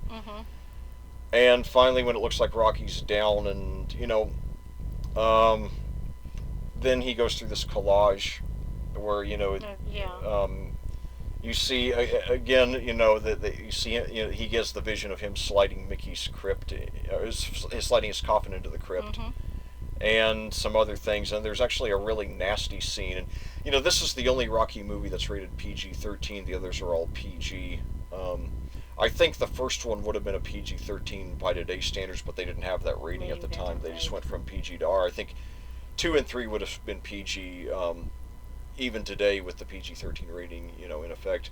But, you know, this one was rated PG-13. I think part of it was because there were, in that scene, there were some pretty disturbing images. You know, I mean, the blood in most of the Rocky movies is just, you know, very mild, but you know, there were some very disturbing images, and that's when Rocky starts having those visions, like especially one time where, you know, he gets punched by Drago, you know, and well, I often wonder if that 13 came because right at the very, very beginning, when Rocky wants to see Adrian and he's standing there like with the water on him. Yeah. It finally hit me that he's nude. Yeah.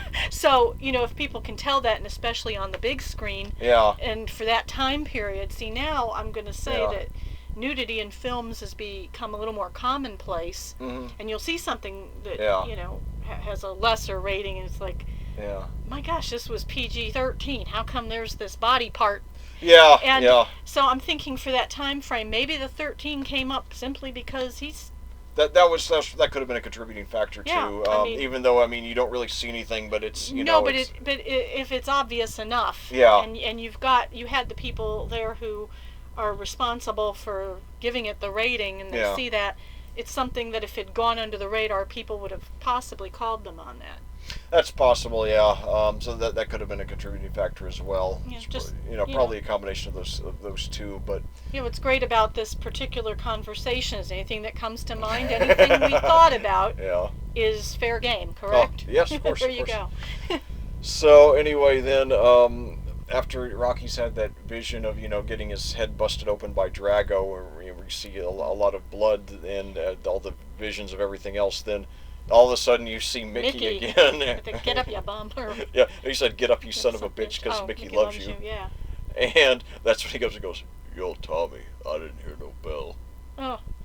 And then they fight some more, and then of course Rocky knocks Tommy out in the end, and then they start playing "Gonna Fly Now" again.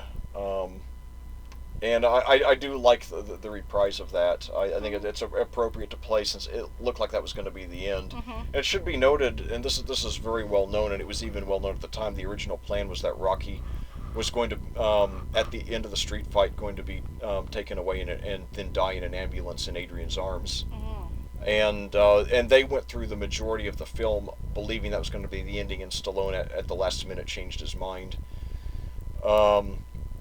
But supposedly the end was going to be basically, I think he was still going to beat Tommy in the street fight, but then start to, have some sort of bleeding in the brain or something, and then was going to die in the ambulance, and then the movie was going to end with Adrian, announcing to the media that he had died and that his spirit would live on. But Stallone, from what I read, he's decided that would be contrary to the nature of the series, which is about overcoming. And I really believe, though, that even had Rocky died in Part 5, I think Stallone would have found a way to bring him back. Say it was a dream or something like with Bobby Ewing on Dallas. They would have found a way to do it. Yeah. And in fact, what's ironic is I remember feeling very emotional at the end of that movie, believing it was going to be the last one. I mean, I was 19 at the time. Stallone was 44. And like now, here I'm 44 now. Stallone's 69, and it's still not over. Right. I mean, who would have believed that in a quarter century, Stallone would still be playing Rocky? And or even 16 years later, he was going to do one in which he was going to fight again. Right. And doing so, I was going to say in a way that is accepted. Yeah. A lot of times, actors will come back and recreate a character on something, and it's unbelievable, or and people don't. Yeah. I was even skeptical when I heard he was going to fight in the new one. Yeah. And he did make it work, but absolutely. As we'll get into next time. But anyway, so he beats Rocky. He beats Tommy Gunn, and then they start playing "Gonna Fly Now," which since it felt like it was going to be the end of the series, that was appropriate to play it one more time. And supposedly you can see, as I mentioned previously, you can see Marie somewhere in the crowd. I've never seen her. Never noticed her. Yeah. But I mean, it could be very fleeting because there's so many people there. But they had filmed, as I mentioned in one of the previous episodes, Jodie Letizia, who played Marie in the first one, in a deleted scene. Showed up as a prostitute, which was appropriate because Rocky had, been worried about her and tried to steer her on the right path. Right. And of course, had they done that, then it would have been a lot harder to give credibility to the character in Part 6 when they did bring her back as someone, who was someone who Rocky ended up confiding in. Right. And so I'm glad they cut out that scene because it made it easier to bring her back later in a positive way. Right. And then we saw also Father Carmine, I forgot to mention, showed up, and he made a little cameo in this one as well. The priest, who apparently doesn't speak English, but and it continues the whole idea that Rocky is a religious man. Yes, and and of course there was the one brief scene earlier where I got a kick out of the way he did it, where he and Tommy Gunn were just outside, and he starts yelling, "Father Carmine, Father Carmine."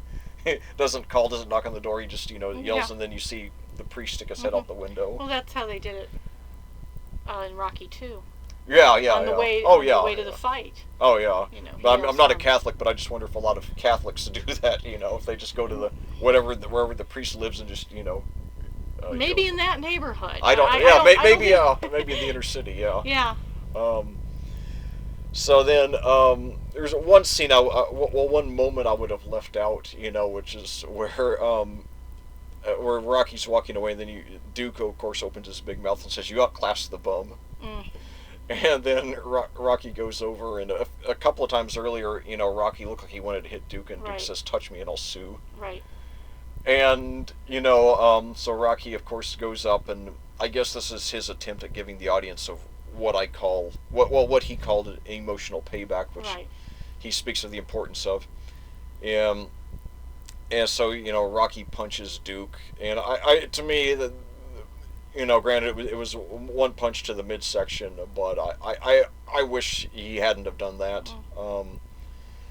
Because, my feeling is that Rocky's generally a very ethical person, and I think that, Duke, no matter what a snake he is, he wasn't harming anyone physically or threatening anyone. He was just being a mouth. Yeah, it wasn't the same as when I believe that the only time violence should ever be used is to protect the innocent, and obviously Rocky wasn't protecting anyone. He was just getting a little personal satisfaction.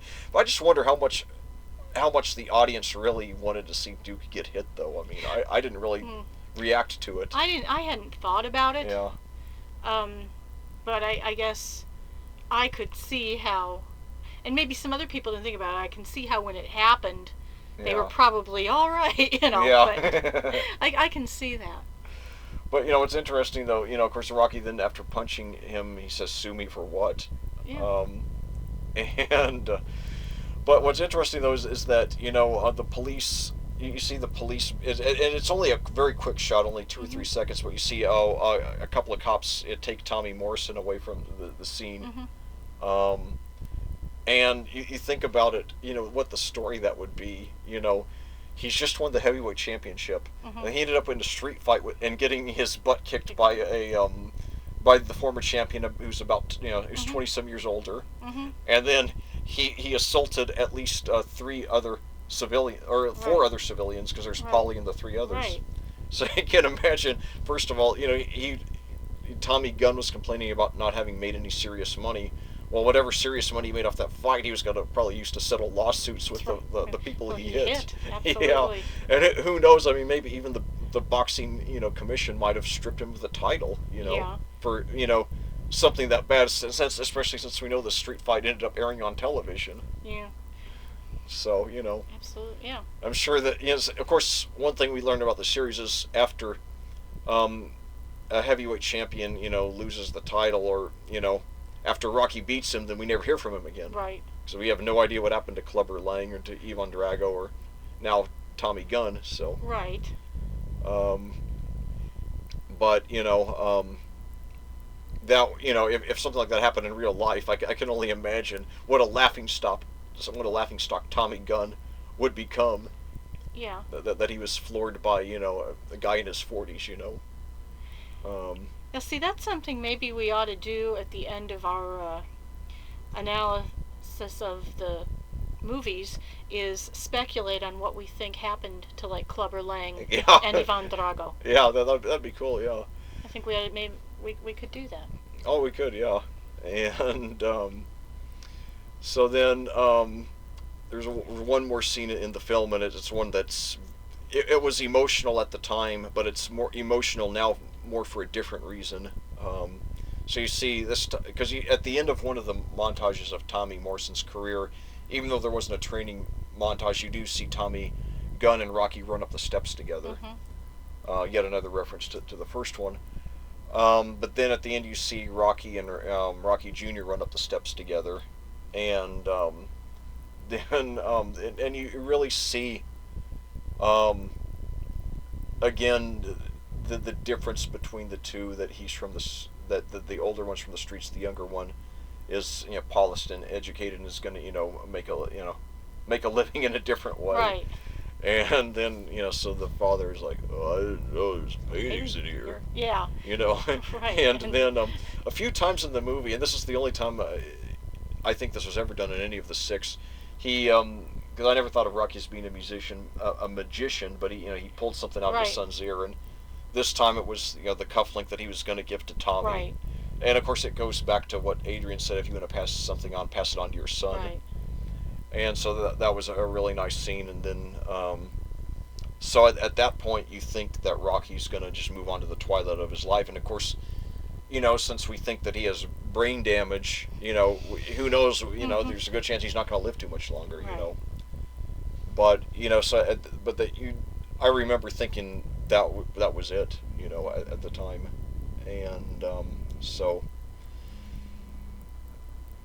Do you? I mean, and of course, it's even more sentimental in retrospect, in light of Sage Stallone's untimely death. And I guess it's my time. I'm going to say that this particular episode of Super Deep Movie Analysis is being offered in the memory of Tommy Morrison and Sage Stallone. Get that out. Yeah. And I know you were going to say a little something about them. Yeah. But definitely, first I just want to talk about the ending. After that, another thing that made it feel more like the ending of the series is that the closing credits are a collage of black and white stills, chronological, stretching all 5 movies. So that's makes it even more look final. And the song that's played, is one of the most underrated songs of the whole series. It's most of the original music in the movie is rap. But this is a song by Alan Menken called "Measure of a Man," which was sung by Elton John. Elton John wrote most of his music. This is one song he didn't write, but although he sang it beautifully, and it's a ballad that I don't know why it wasn't released as a single, because I think it could have been a very big hit for that era. And it's the lyrics. I've never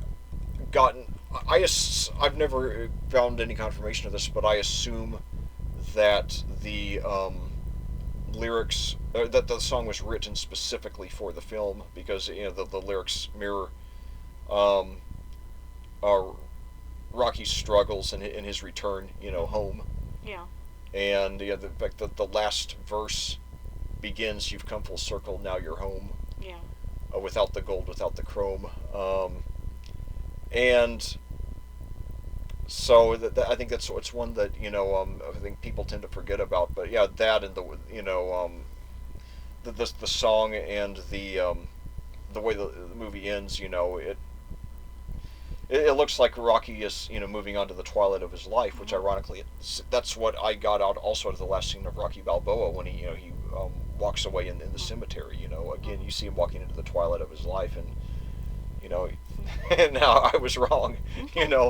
Always assume that it's never going to be the I'm end. to the point now, as long as Stallone is alive, I don't rule out another one. Right. Especially now that the way that they're doing it in the new Creed movie. Right. Where he doesn't even necessarily have to be the lead character. And of course that's something that really makes a statement about the nature of the character, that he's interesting enough that even when he's no longer capable of being an action star, that he can still be a good character to have. Absolutely. So, but yeah, Rocky 5 did. I read one thing I read on the internet that's not true. On the trivia section on IMDb, said it's the only movie that in the series that lost money at the theaters, which isn't true. It did.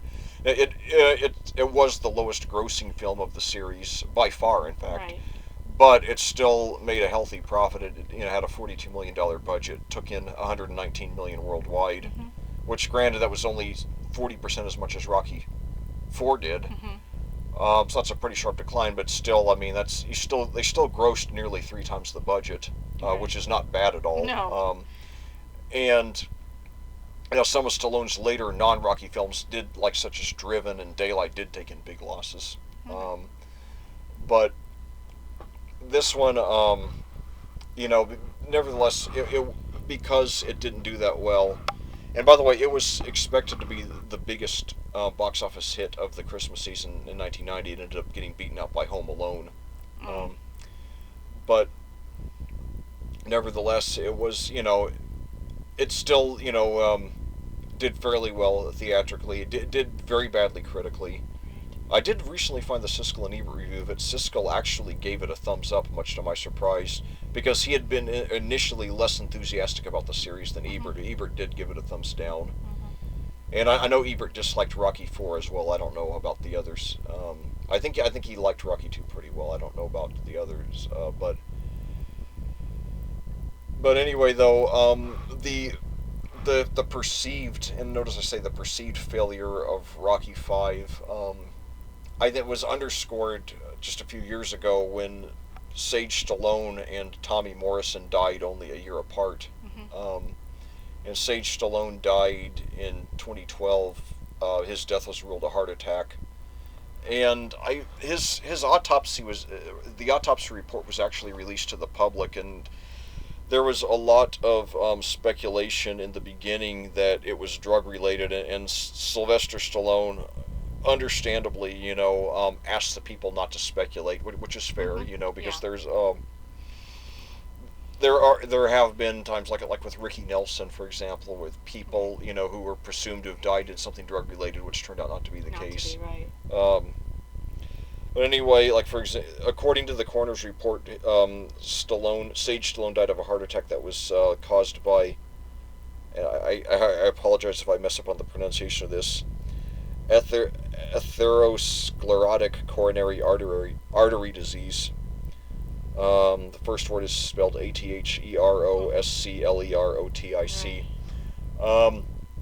And at the time of his death, according to the autopsy report, the only drug that was present in his body, legal or illegal, was Vicodin. And even then the coroner added that it was not a strong enough dose that it would trigger a heart attack. Although Sage's mother, Sasha, did say that Sage had just had 5 teeth pulled 2 weeks before and had been taking painkillers for that. So, who knows, but he had a modest acting career. Rocky 5 was his first role, and it was very good for a debut performance, especially since he did have some challenging scenes, especially those fights.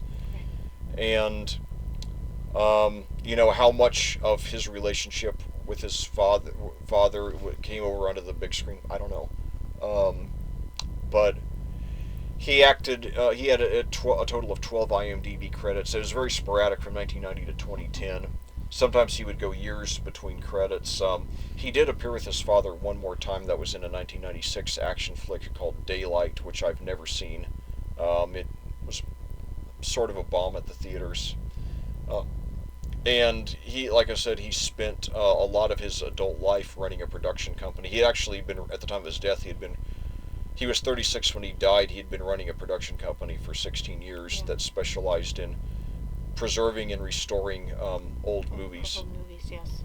And so then a year later, Tommy Morrison died of AIDS-related complications. And to me, Tommy Morrison's death, as tragic as it was, I'm not in any way trying to minimize it or trivialize it, but it's tragically ironic, that he died as he did in light of the character who he played, Tommy Gunn, someone who's just very self-destructive and reckless. And of course, Tommy Morrison, he won the WBO championship in 1993, beating George Foreman. Then 2 years later, I think it was Razor Ruddock who he beat to win the IBC championship. But then in early '96, he tested HIV positive. You have to do regular medical examinations to continue, with a boxing license. Right. So he found out that he was HIV positive. He initially retired immediately and said he would never box again. And he started trying to, for seemingly a few days, tried to educate people about AIDS.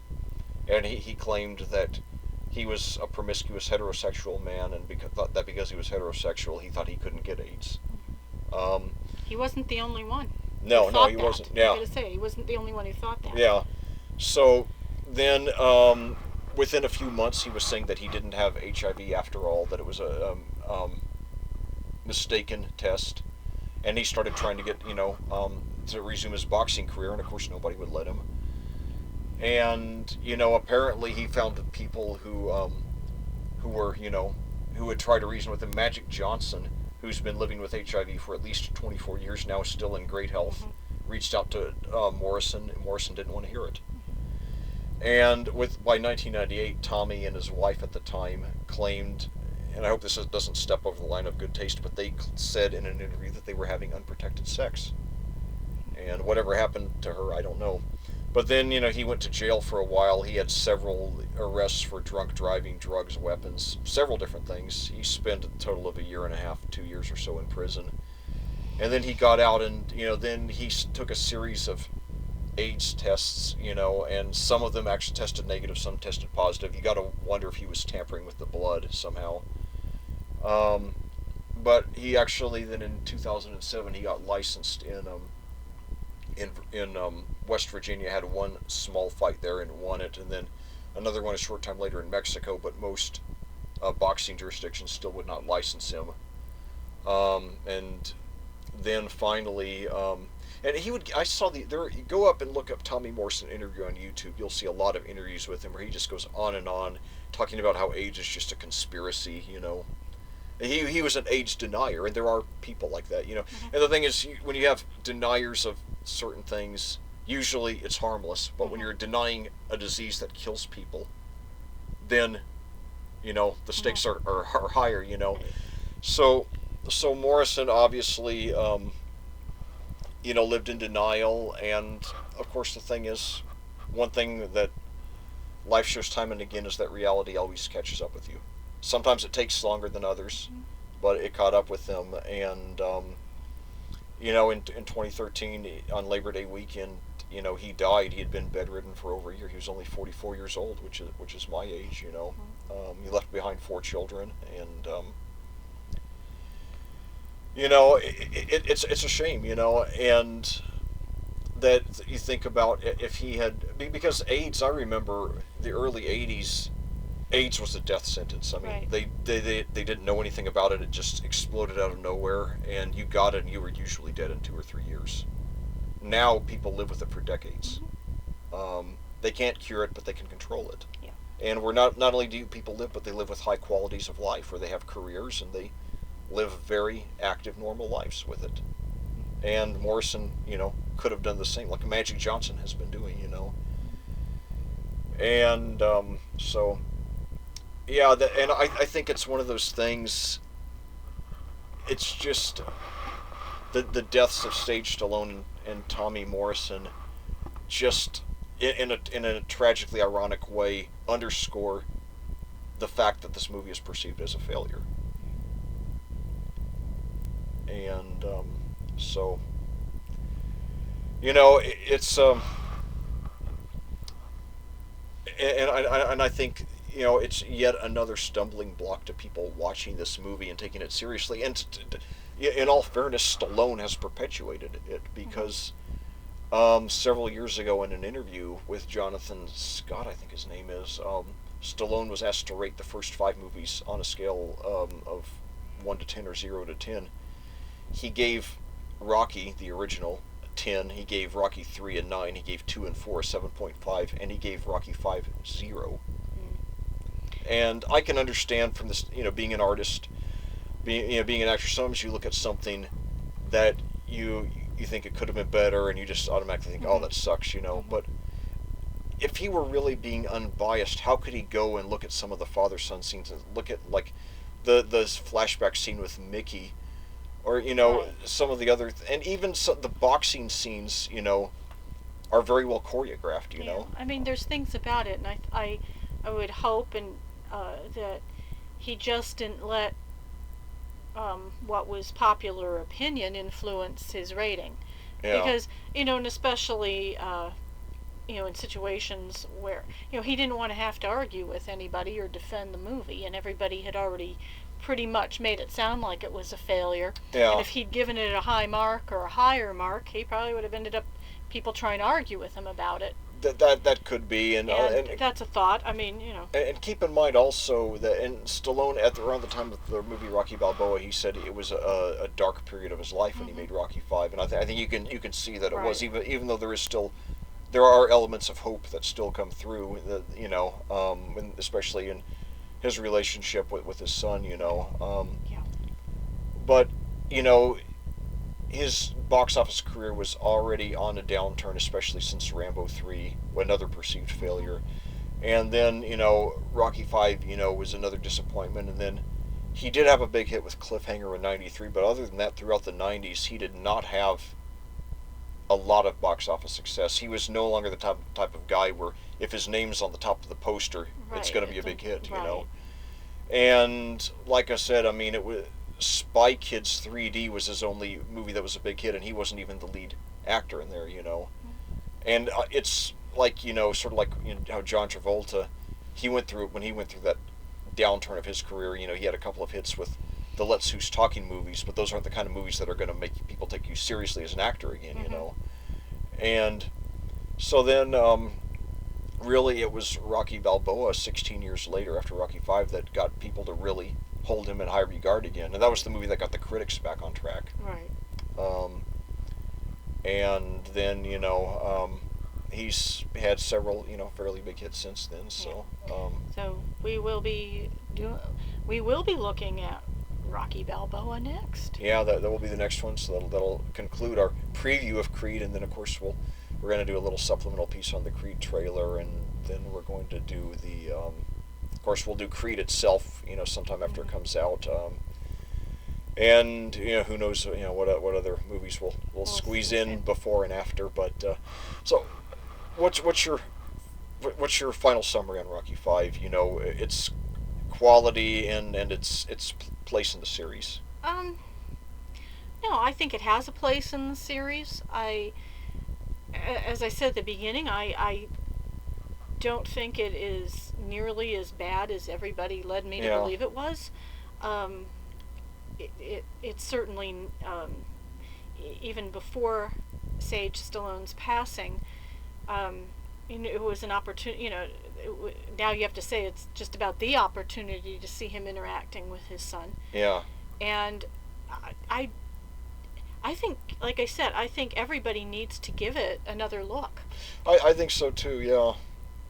And, you know, I think one thing that makes it, that puts it in an even more unusual position is that basically the movie was ignored by Rocky Balboa, the 2006 sequel.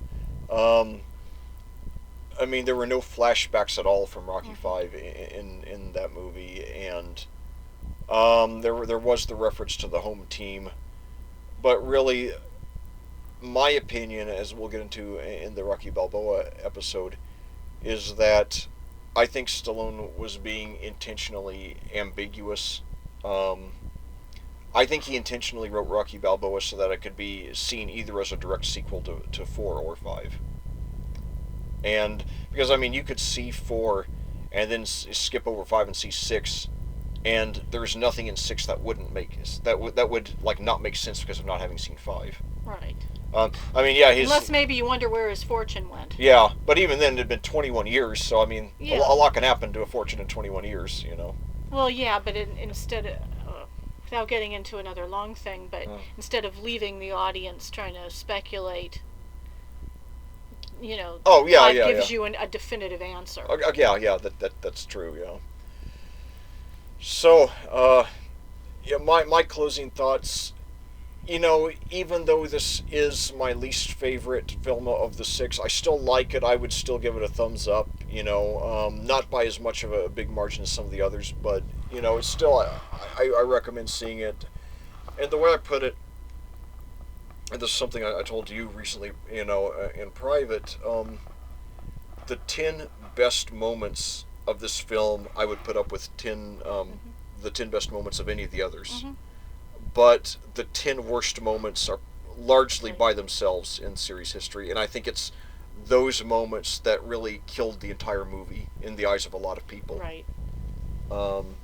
And even then with Tommy Morrison, I don't think he would have ever been a great actor, but even then, I mean, certainly he didn't have, you know, a very good character to work with, but, you know, he did add a lot of authenticity to the boxing scenes. I mean, you know, the boxing scenes in this movie are the most authentic we'd seen up to that point, and that would continue in Rocky Balboa with Antonio Tarver.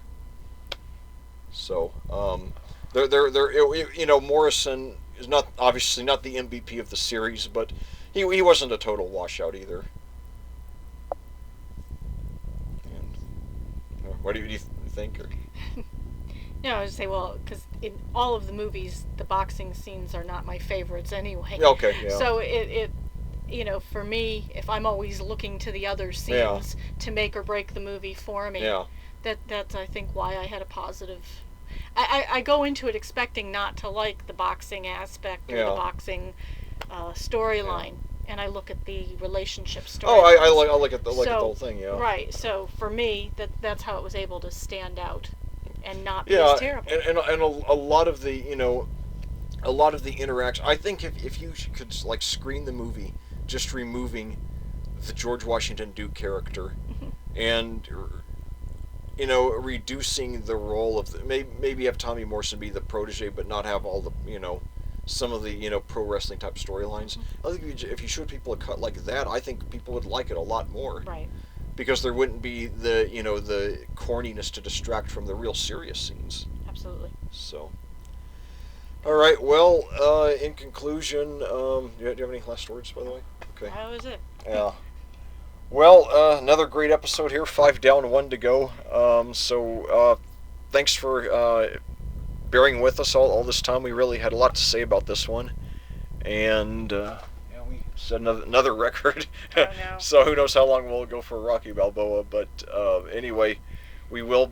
Second episode in a row, we went longer than the movie we were actually super deep analyzing. So that's why we call it super deep movie analysis. So. Anyway, thanks for bearing with us. Hope you've enjoyed this commentary. As always, thank you for joining us. Feel free to share this video. Feel free to like Super Deep Movie Analysis on Facebook. And we will be back in a few days for the analysis of Rocky Balboa as well as of the Creed trailer. Until then, for Super Deep Movie Analysis, this is Lec Zorn with Michelle Gussow. Good night.